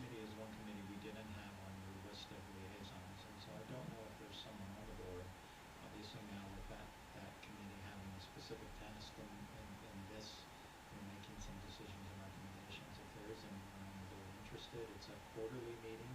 It's not a frequent meeting. But each representative on the wellness committee are going back to their buildings and doing things both for staff and students. So they're doing some staff health expert, a walking club. They'll come 30 minutes before school and they'll walk the track, or they'll do Zumba, or they'll do different things to keep our staff healthy. If our staff's healthy, obviously, they're better to serve our kids. And then they're doing things with the kids to compete for, laps and earning things for, how many laps they do during recess or what have you. So there's a variety of different things that each representative from the wellness committee is working with their staff and then coming and collecting that. That's also the committee that oversees our lunch or our food services audit. Our food services audit, you have to have a health wellness committee, and that wellness committee has to provide oversight of the wellness policy, which is in the policy manual. So they're constantly monitoring that. Any recommendations they would obviously bring back to you. There were recommended changes to that policy. So just know there is a committee if anyone's interested in hearing more about what's going on. Again, the whole purpose of that committee is just to try to keep our students and our staff healthy, engaged, think of creative ways to get them engaged in movement and to keep them healthy. One follow-up question, Yes. Ms. Grant. The 81,000, is that an estimate, or do you know exactly how many That's- students are enrolled? So the way that this is the estimate currently, but then they do a settlement at the end. So they kind of estimate as conservatively as they can, because they wouldn't want you to be in a scenario where you have to then pay back something that they overpaid you. So HICPUF, they really do a good job, they have us submit all, who are the service providers we have, because all those salaries go into that, the counselors, the nurses, the speech language pathologists, all of those salaries go into what we report, said this is what we're spending on all these services. And then at the very end, so it comes a lot later, but then they go, okay, we've given you this much, but to make you whole, we still need to give you another, 20,000 or whatever. And is it contingent upon the families agreeing to identify as Medicaid families or students? No, in so Medicaid? the pieces that go into it is, the parents do have to sign a consent form that Medicare can share with HICPUF that student is eligible. The parent doesn't have to say yes, but if they say no, we'll keep asking them every year just because it would be a benefit for us. And so far, the parents And that have it's not a negative consequence for no, the family. and the parents that have called me so far is once I explain to them that all this does is free up money that's there for the school district, doesn't change anything about their benefits with Medicaid. They get all the same services, doesn't take anything away from what they are receiving. It just opens up that funding for us. All the families have been like, oh yeah, I'm happy to sign it. There really hasn't been anybody that was upset about it. But if they have a problem with it, they don't have to sign, they can say no. So, I'm glad you yeah, clarified, because yeah. in case there are families out there wondering, is this going to affect my benefits? Exactly, no, it does not affect their benefits in any way, shape, or form. It just frees up that funding. And then the service providers, they get what's called a random moment time study. So they get a short, like a minute of a day, they get an email that says, you have to now report what you were doing during that minute of your day. And that gets sent out to the entire state, to everybody that's in all the districts that participate in Medicaid. And there's a certain percentage that leads to, that shows that this is the percentage that the staff provides health services to the students. And I think it's usually in the low 30%, because it could be that that minute, maybe you were in the bathroom, maybe you were at lunch, maybe you had the day off. So there's a lot of reasons why you maybe in that moment might have not been doing that. But it's a whole statistical way of making it, that's why it's called random moment. It's random, people don't know, they just received that email, they have to respond to it. But that's kind of the biggest piece for that is, as a district, we have to have at least an 85% response rate to remain eligible. But I'm proud to say we're at 100%. All our service providers have been great, responding in time, getting it in. There's even 2 people that have already gotten 2. Could be that you don't get even 1 through the whole year. So that's kind of the other piece to the puzzle, and then the third piece is the financial reporting, where, you know, as a quarterly report, where we report this is how much we paid in, most of it is salaries, how much we paid in salaries, how much we paid in benefits, supplies go into it too, professional development, anything related to those services to those students.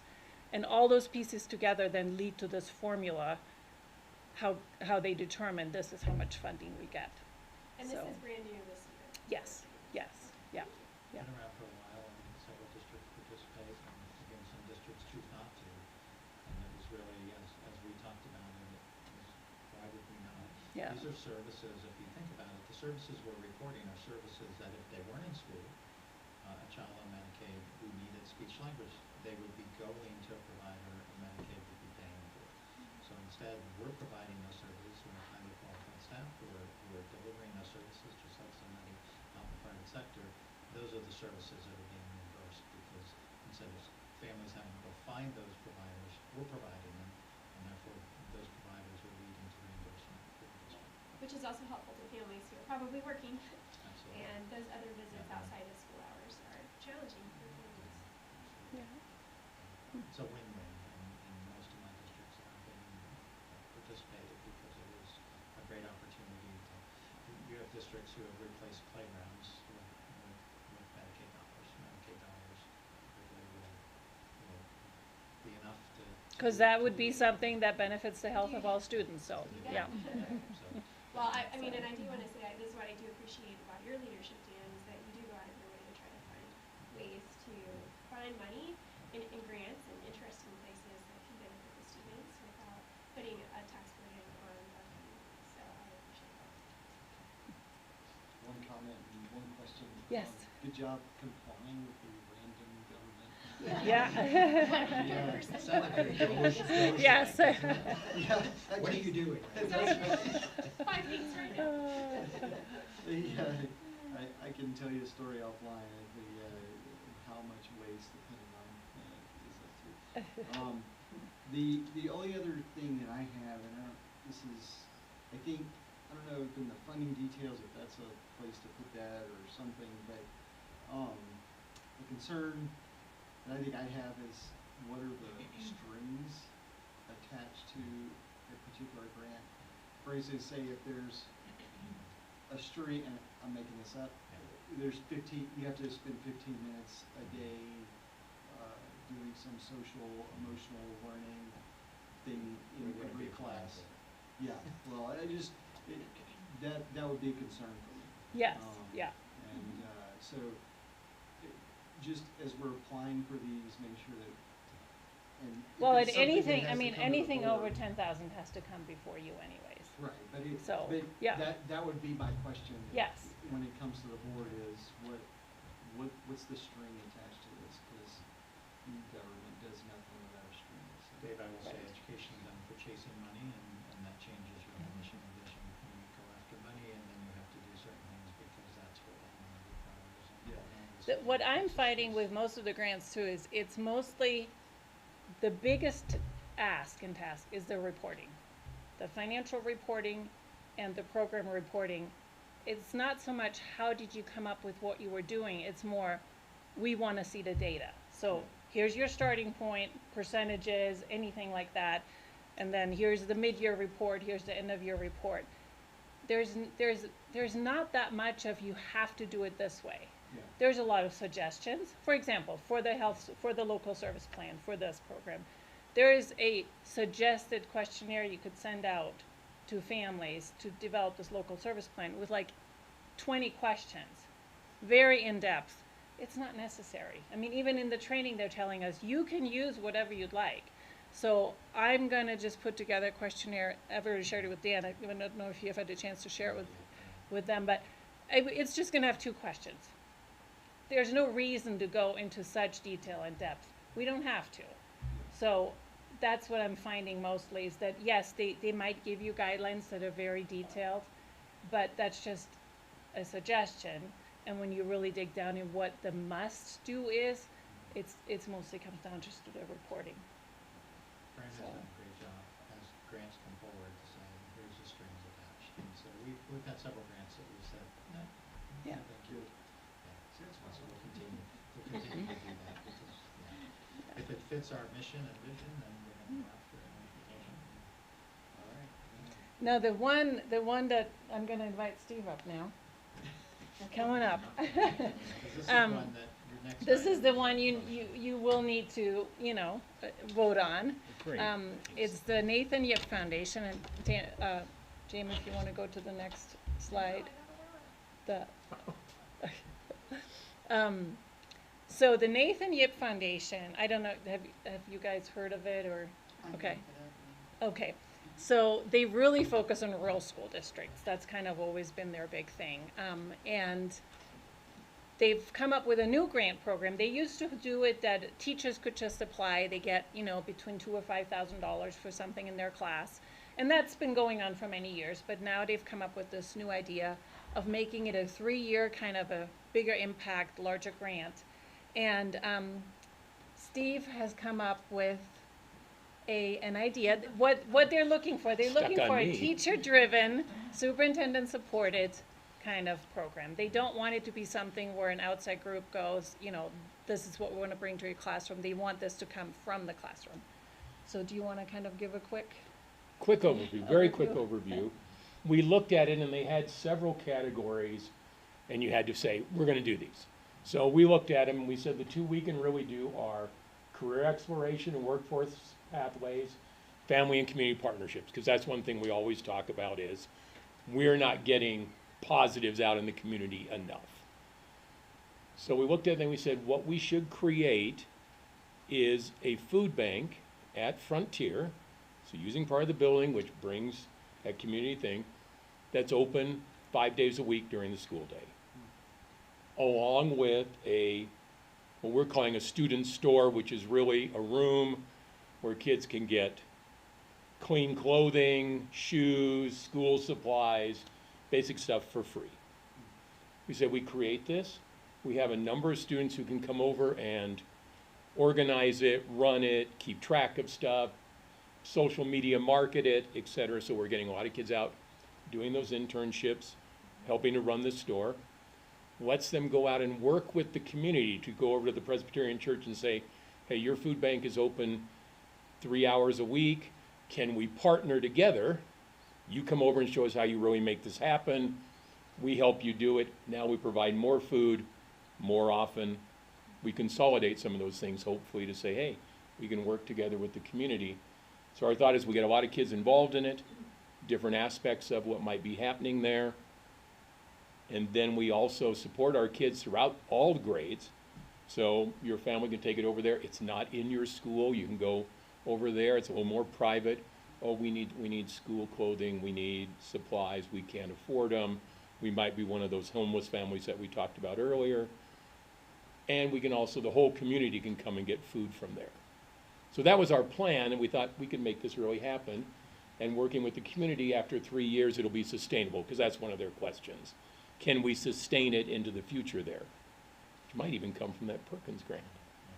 Exactly. I think the key in analysis is there are a number of small food banks in our community, but we're also seeing them start to get in the amount of time they can open, the amount of time they have open. I think Steve and the students really saw a vision of maybe we can partner with these community agencies and actually provide a location, use students who are looking for those experiences to actually run that. So it seems like a great give back to the community. I think with the latest government shutdown and families who are in need, who have not received some of the benefits that they are in need of, it's a chance for the community to help the community versus always looking to the federal government. So, And we already have the American Legion Food Bank that's run by some wonderful veterans. That they run it during the holidays, so they start in October and then it goes through Thanksgiving and Christmas, and they put boxes of food together. And they already utilize Frontier as their location for that activity.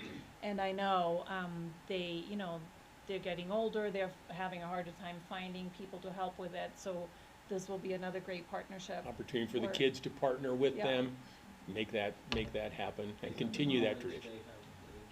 Yeah. Yeah. 100 years that drive's been going on, so to move it to that next 100 years of participation. And what it would be, so the maximum you can ask for is 75,000, it's what we'll go for, it's for 3 years. And Per year or 75,000 for total? 3 years total, yeah, That's what I yeah, thought, for but I this. just- And we'll probably kind of budget heavier for the first year, cause some of that cost will go towards, you know, refinishing in a room that you just need to paint and put carpet and whatever needs to be done to Shelving make it and- shelving and all of that, so probably more cost in that first year and then, yeah.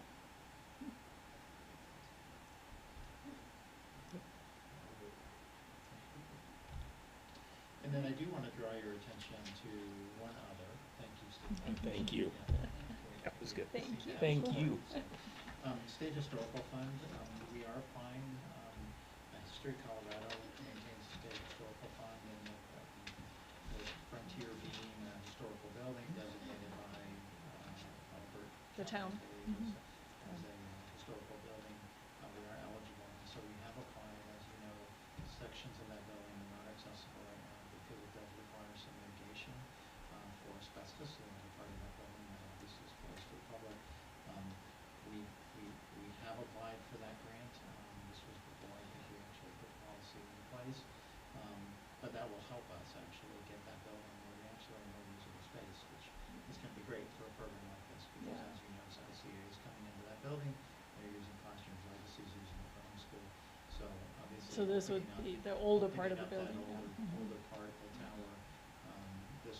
Securing this will allow us to get that mitigation done, so we can actually open up our buffer into the community. So. What is the timeline for that grant? The State Historical Fund? Yeah. Yeah, so the application, I think it was early spring was gonna be kind of their decision time. So right now they're reviewing all the applications, and then early spring we should So ours find is out. fully submitted.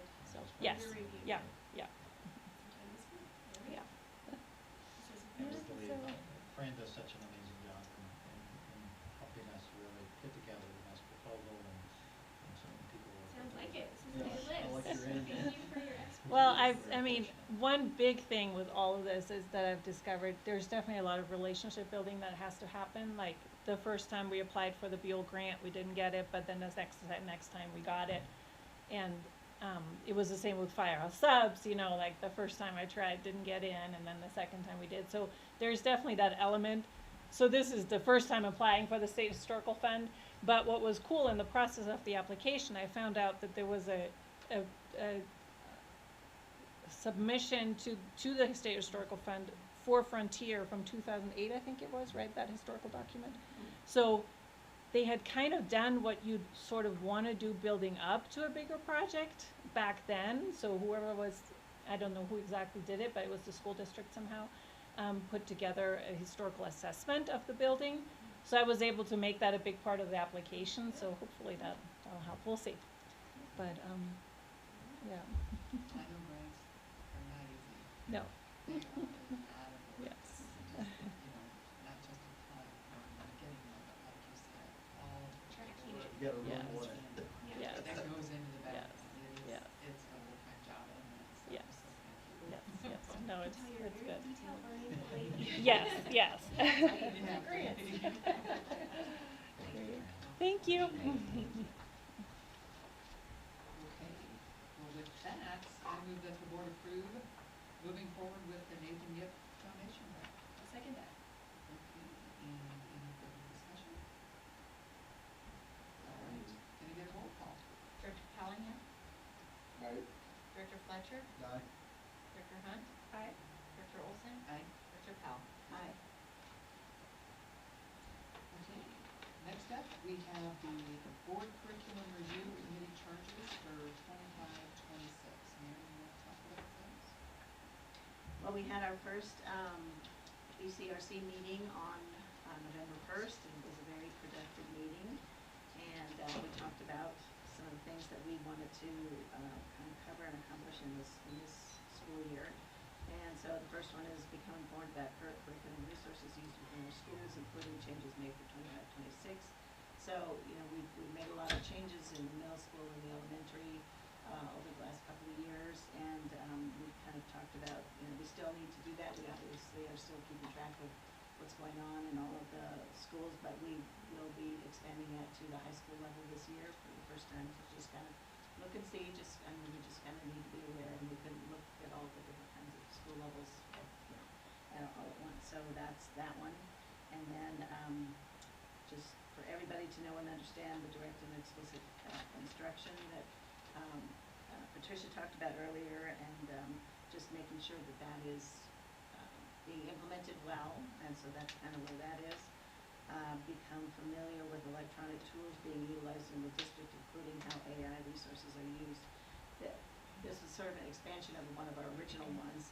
The electronic tools, when we first made this charge, was related to that Schoology, and I can never remember the whole thing, but we don't use those anymore, but there are a lot of electronic tools we use, but we specifically wanted to put in there, we need to figure out the whole AI world and how that fits into our school district, what's allowed, what isn't, et cetera. So, yeah, good luck with that, right? That's kind of that, and so I actually asked everybody to kind of do some research on the CRC, all of the members to kind of come back to our next meeting, which is on like December 1st or 3rd or something, somewhere in that first week of December. And just ask them to kind of bring back information so that we can kind of understand, and then actually asked them to help us to understand it better, so that when we that we as a board can work on a policy that has a little more detail on the AI use and what we'll go with. I'm sure Kim shared with you, but that's come up through TAC.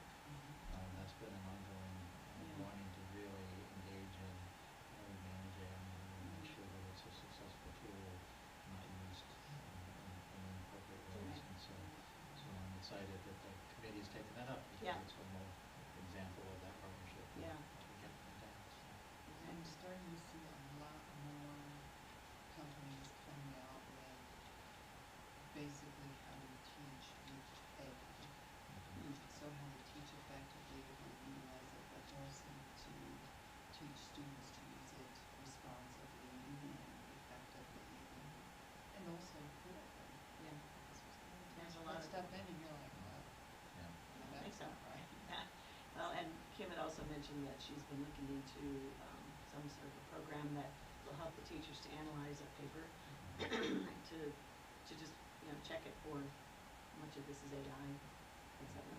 So, Is it original content? is it original? And I think responsible use of any technology, that ChatGPT for this actually became stuff, Yeah. just this last year, and it's, We definitely need to consider all that. I mean, this will probably be an ongoing, we'll have to probably look at this policy once we kind of get some, real meat into an AI policy. But it's gonna have to be looked at regularly, because, technology changes every 15 seconds, so, so we have to be on top of that, yeah. It's not faster. Yeah, and then the last one was, we talked about, the CMAS results and how we need to just kind of change the culture of people's attitudes towards CMAS testing, and that it's important, and try to encourage its use. We did have a couple of members on our CRC board, though, that were ones who have opted their kids out because there is such great test anxiety, and one has a special needs student who doesn't do well with it. So we need to come to a balance and figure out how to do that, and how to encourage it, but also not have it be such a completely stressful thing. So we need to figure that out. So again, that's what we want to look into as a committee.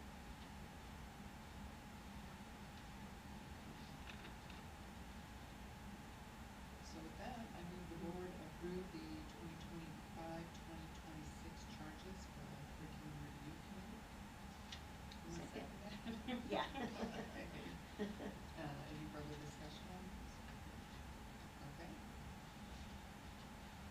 Can I get a roll call? Director Callahan? Aye. Director Fletcher?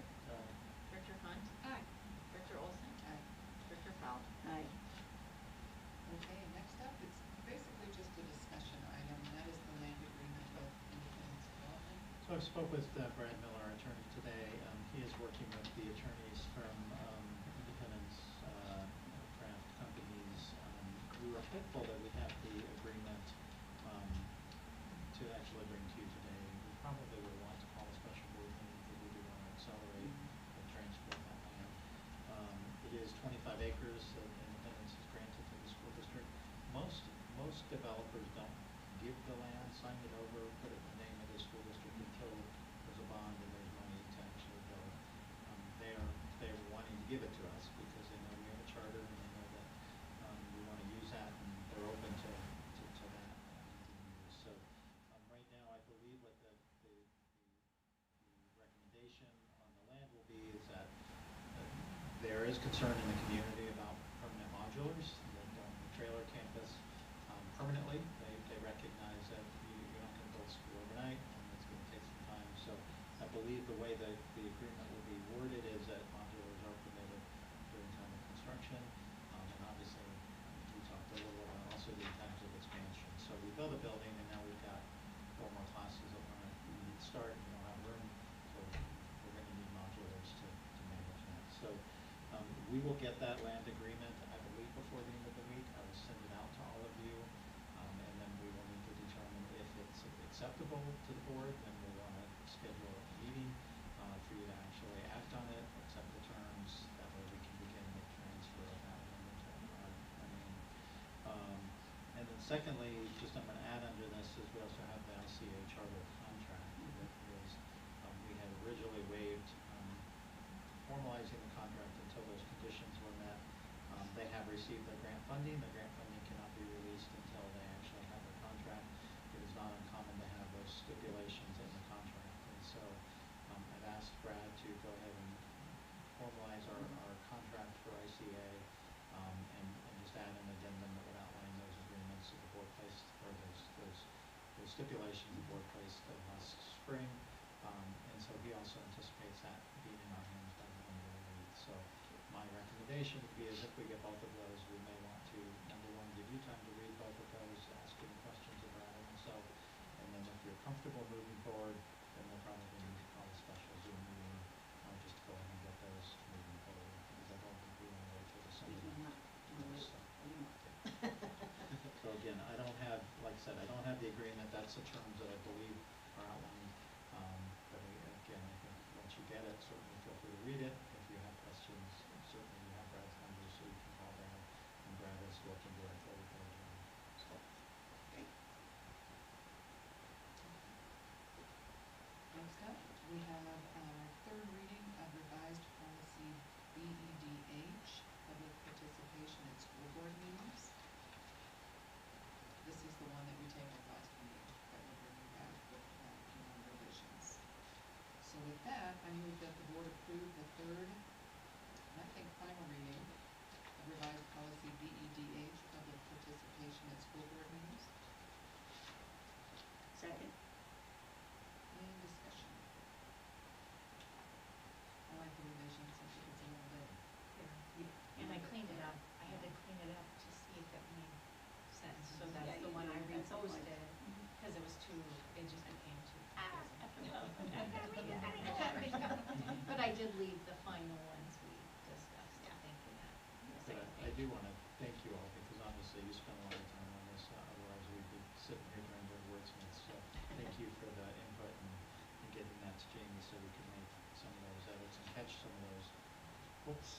So thank you all Those for are doing easy that. enough I to know do. it's hard to always have the time to do that, but I really felt like you all worked hard on these this one. Well, I think it's what we were looking for now. So I think it's pretty basic, pretty clear. Do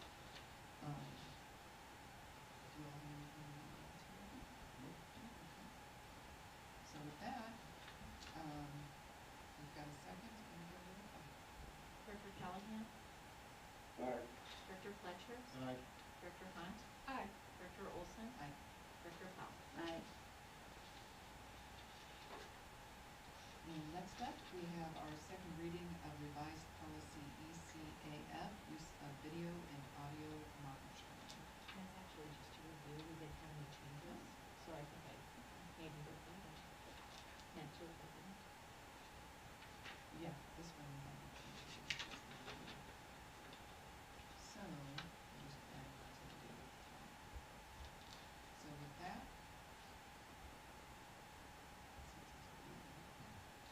this is really covering video surveillance. That's all it covers is the video cameras, whether it's on the buses in our schools, whether you're capturing images and how those are handled, how parents can request viewing of those, how long they're retained, all of that. That's all this policy is about. And so I think that's part of the clarification we were able to get out as we were through this couple of weeks. Okay. So, I move that the board approve the second and final reading of reviewed policy ECAF, use of video and audio monitoring. So that Any further discussion on that? Okay, I'll do a roll call. Director Callahan? Aye. Director Fletcher? Aye. Director Hunt? Alright, Director Olson? Aye. Director Paz?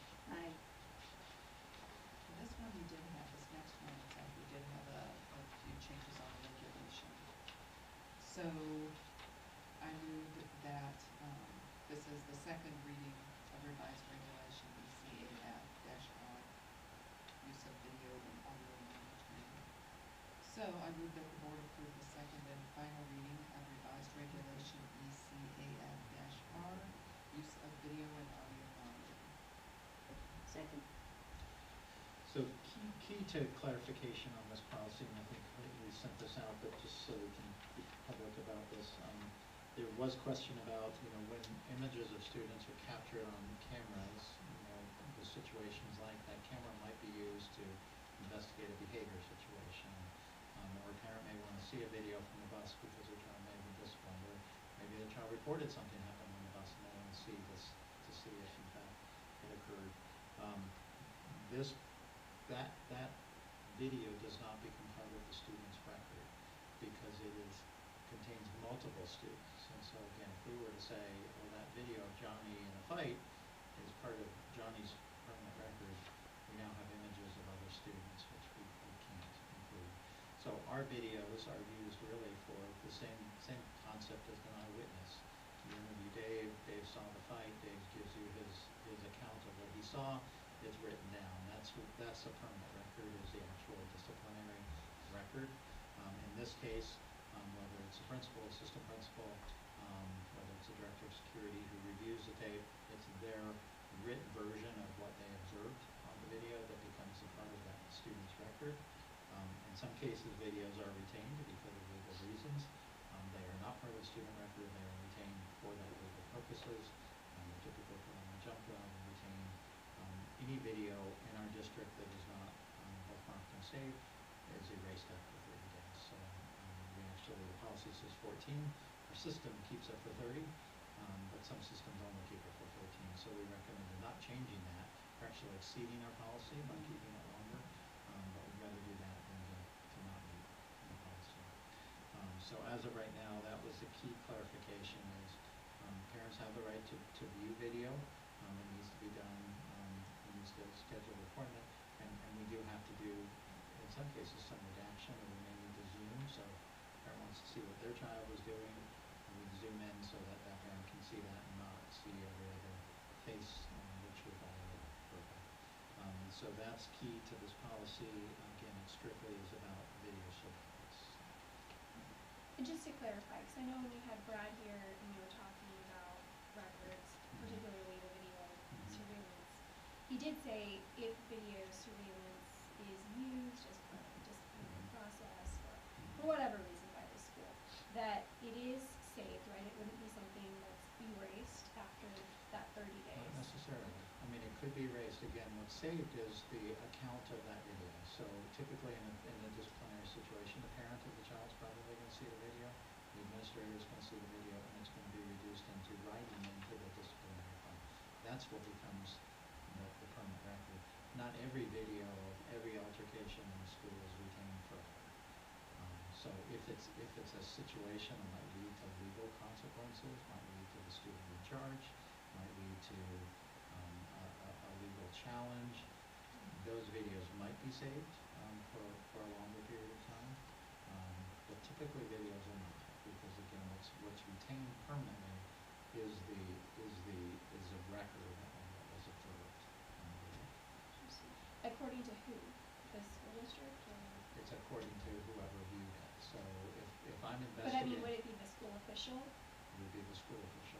Yeah, and again, parents have the right to view video. They make an appointment, they come in to view it, we don't provide them a copy because again, it would violate FERPA because of the number of different faces that could be seen in bus video is not just those students. Right, but isn't it possible to blur out other faces so that It parents is can frame see by a full frame. video? It's frame by frame in our video system. The systems that typically you can purchase to say, I want this child, and that child, do not work in most of our cameras because of the angle of the camera. So most of those require a head-on version because of the needing to see the image of the face and the image of the face. We've tried it with our bus videos because our bus cameras are mounted up high. It does not work. So literally, where we have had to, where we've had court orders to require a video be released, we've literally had to go frame by frame and blotch out faces, and it's taken up to 8 to 12 hours to do so in a short video clip. And so that's why video isn't retained for that purpose. The eyewitness account of what occurred, just like again, we take statements from students who were present when the disciplinary action occurred. We're taking the account of what they observed, and that's in the disciplinary record. So let's say in the example of two students getting into a fight, but it's not clear, or what the one student says they started it, the other one says they started it. Both parents would have access to be able to look at that video to see, okay, what do we think happened? The school official also saying, I'm looking at it. The video might not live on forever, but some kind of narration of how the events went down would go. If during that 30-day period there appears to be this could be challenged, someone may want to file a lawsuit over it, yes, then that video can be saved off on the drive. But again, we don't have the Fort Knox to save all. And it's all of just that. So you that's have to the catch it challenge. in that window before the video's gone. And that's very typical. Which is very odd. Yeah. For us not to know within 30 days that somebody's questioning something. I imagine a lot of times it's the next morning. More often than not, parents are wanting to come in and see the video. Again, it's been shunted in a controlled setting where there's no recording of it. Again, we're trying to zoom in so they can see their child when it's occurring and not the entire bus, which is what the video actually is recording. It's recording every child within the screen of that bus. So when they view it, we have to be very careful and make sure that again we're adhering to FERPA.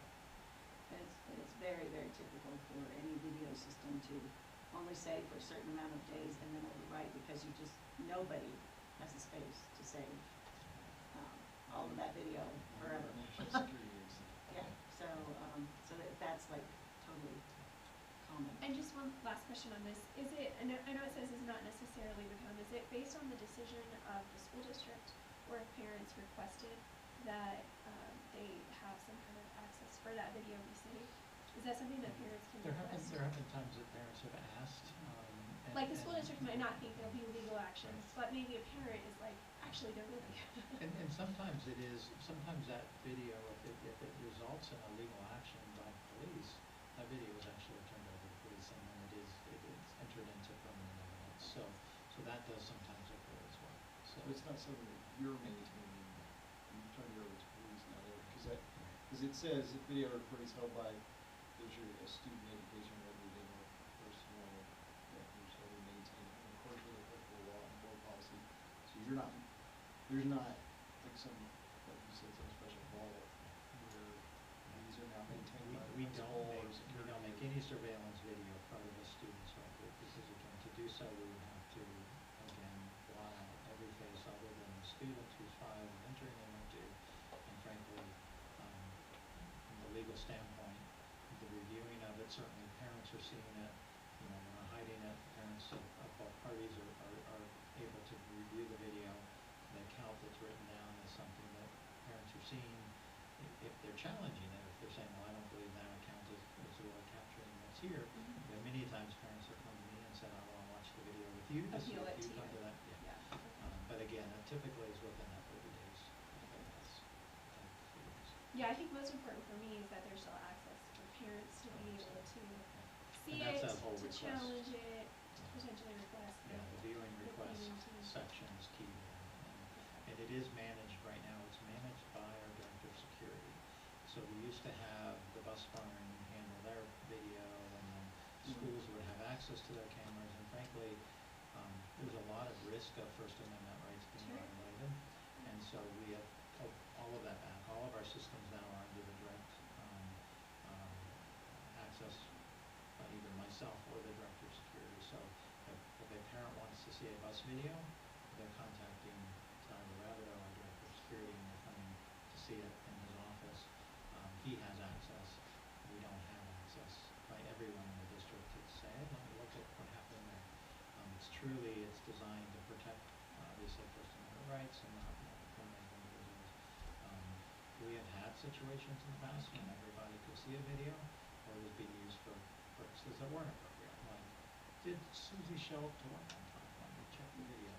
That's not the purpose of video surveillance, and so that's where we can say, no, we're going to keep it. So if somebody wants to see a video, then you're going to Tyler and myself and say, here's why, here's a purpose, and if it's an approved reason, then we'll grant permission. We have real-time cameras now in all of our small vehicles.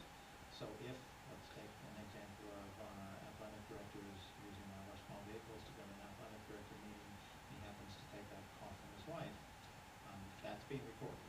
And so to have anyone have access to that, we're really violating that First Amendment right of, I'm talking to my wife, that's not something you have the right to hear, even though I'm in the vehicle. If there's a concern, was that vehicle speeding, did that vehicle do something, then we can access it. But we shouldn't be using that video for more than investigatory purposes. And there is the opportunity, so if there is an incident, it's not going to, we hold it for so many days, and they have 10 school days, within 10 school days to request a view. It does state under approval for denial for being able in 5 days of the receipt. Very seldomly would there be, again, if there was huge confidentiality issues, like there was no way to prevent a viewing of every other student who was present. I'll give you a prime example of a situation where there was a fight that occurred in the middle of the basketball court, and there were probably 26 students right around that. That becomes a very difficult video to allow viewing of, because again, you're going to have to spend hours blotting every face except and then Johnny's parents want to see, well, now I'm going to go back and unblot or blot everyone else's.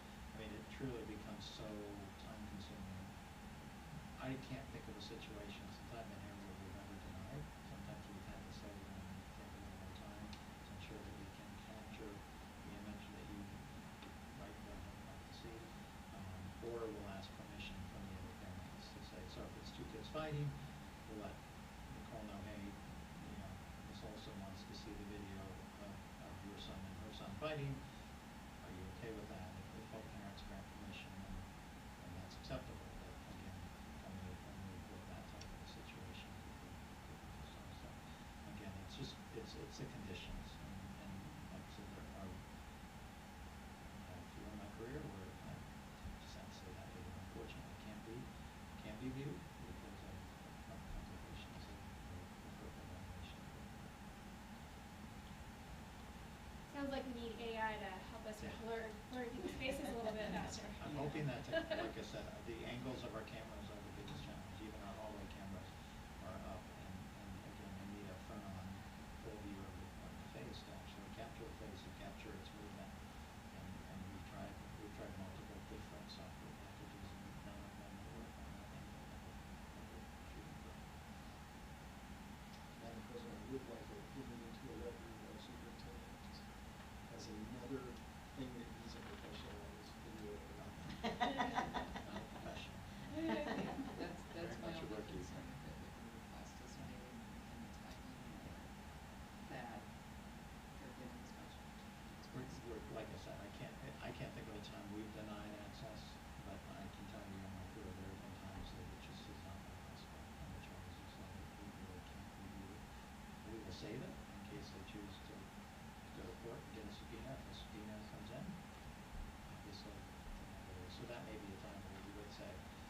can't show you, we will preserve it, if you choose to go to that next level. Again, if it's a police matter and police choose to get involved and press charges, they will take that video clip into their possession as well. All right, any further discussion on this one? Any other questions? So, All right, so can I get a roll call? Director Callahan, Director Fletcher, Director Hunt, Aye. Director Olson, Aye. Director Pratt. Aye. Okay, next up, we have our first reading of revised policy JLCD, administering medicines to students. Can we talk about it for the election? That might be fun, depending on how you feel about it. So this policy came up, as you know, we had drug dog search, in middle school, a week ago. Seems like that was just a week ago. Maybe that long, I don't know, but time's running together. Anyways, the drug dog did alert on a prescription medicine that was in the possession of a student. The student had a doctor's note, and it alerted because it was a controlled substance. A dog doesn't alert on a Tylenol, they do alert on a controlled substance. And in this particular case, the student had a permission from the doctor to carry. When we looked at this policy has some very loose language, and we felt like we needed to tighten it up a little bit. This particular policy said that, primarily students could possess medications for self-administration, and it said for self-administered medications to treat the student's asthma, which makes sense. I'm having an asthma attack, I need it now. Food or other allergies, I'm allergic to peanuts, we didn't have something to counteract that.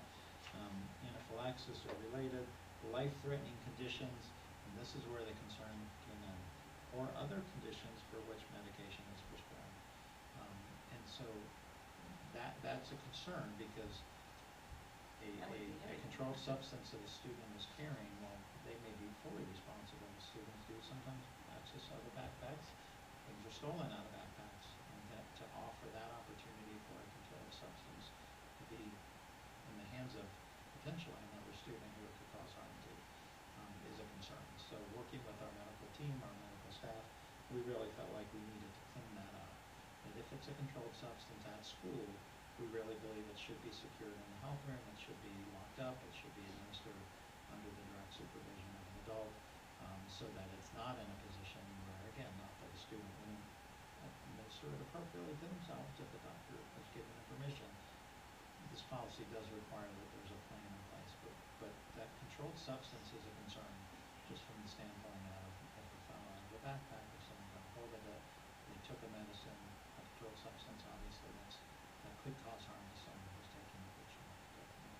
And so we're wanting to clean this up, just to be very clear, that we're okay with self-administration of medications for those life-threatening conditions. A controlled substance, according to our nurses, they don't believe there's a situation where a controlled substance would lead to necessarily life-threatening situation.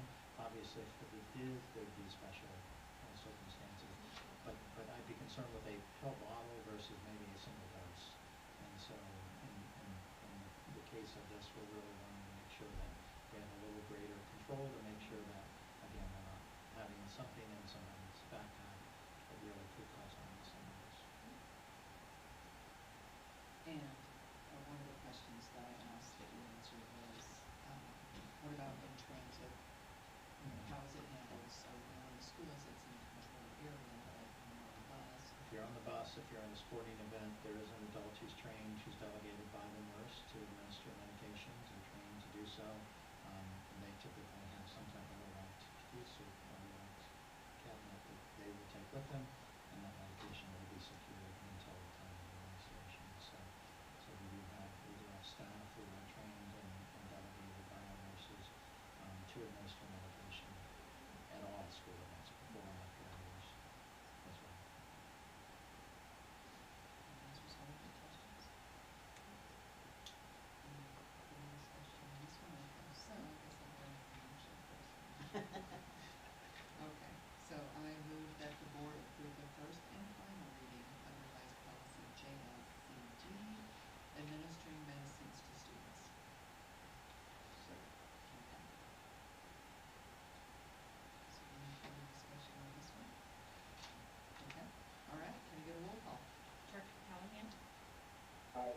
Director Fletcher, Aye. Director Hunt. Aye. Director Olson. Aye. Director Powell. Okay, so next up, we have our first reading of revised policy DBG. That combination. I'm always glad it's you and not me doing it. Budget adoption process. So this one, you want to talk about that? Because I do believe this is a review, this is not, actually, no, I guess it is a revision because we're adding some legal references. So this, we had a community member indicate that they felt this policy was not accurate, that it didn't include everything that the law required. So we brought it forward and said, okay, well, if somebody thinks it's wrong, let's look at it. We did review it, it is exactly Cansby's language, it is exactly what's required by law. Like I said, the only thing we found in reviewing it was there was a legal reference that dropped, meaning the law probably changed since the time this was last reviewed in 2010. And then there was a new financial administration policy that needed to be cross-referenced. So all we're doing is bringing this to you, obviously updating it to say, yes, we reviewed it since 2010. It is current, it is appropriate, it meets the law, and we've made those minor adjustments to it. So that's why it's coming to you today, just so that we can be responsive to our constituents who felt like needed to be updated. Justin, if it was. Yeah. He actually is the one who asked us to bring it forward and to double check. All right, with that, I move the board approve the first and final reading of revised policy DGB, budget adoption process. GBJ. DB. GBJ. Budget adoption. Can I get a second? Second. Okay, any discussion on this one? Okay, can I get a roll call? Director Callahan. Aye. Director Fletcher. Aye. Director Hunt. Aye. Director Olson. Aye. Director Powell. Aye. And next up, we have another review. So a review of policy EHB, records retention. And again, you can see the only change we have on here is the review date at the top. This is a policy that was just up for regular review, and we're trying to bring our policies forward. And this hasn't been brought forward for 8 years, so we felt like Where it do the was other ones, appropriate. We 15? had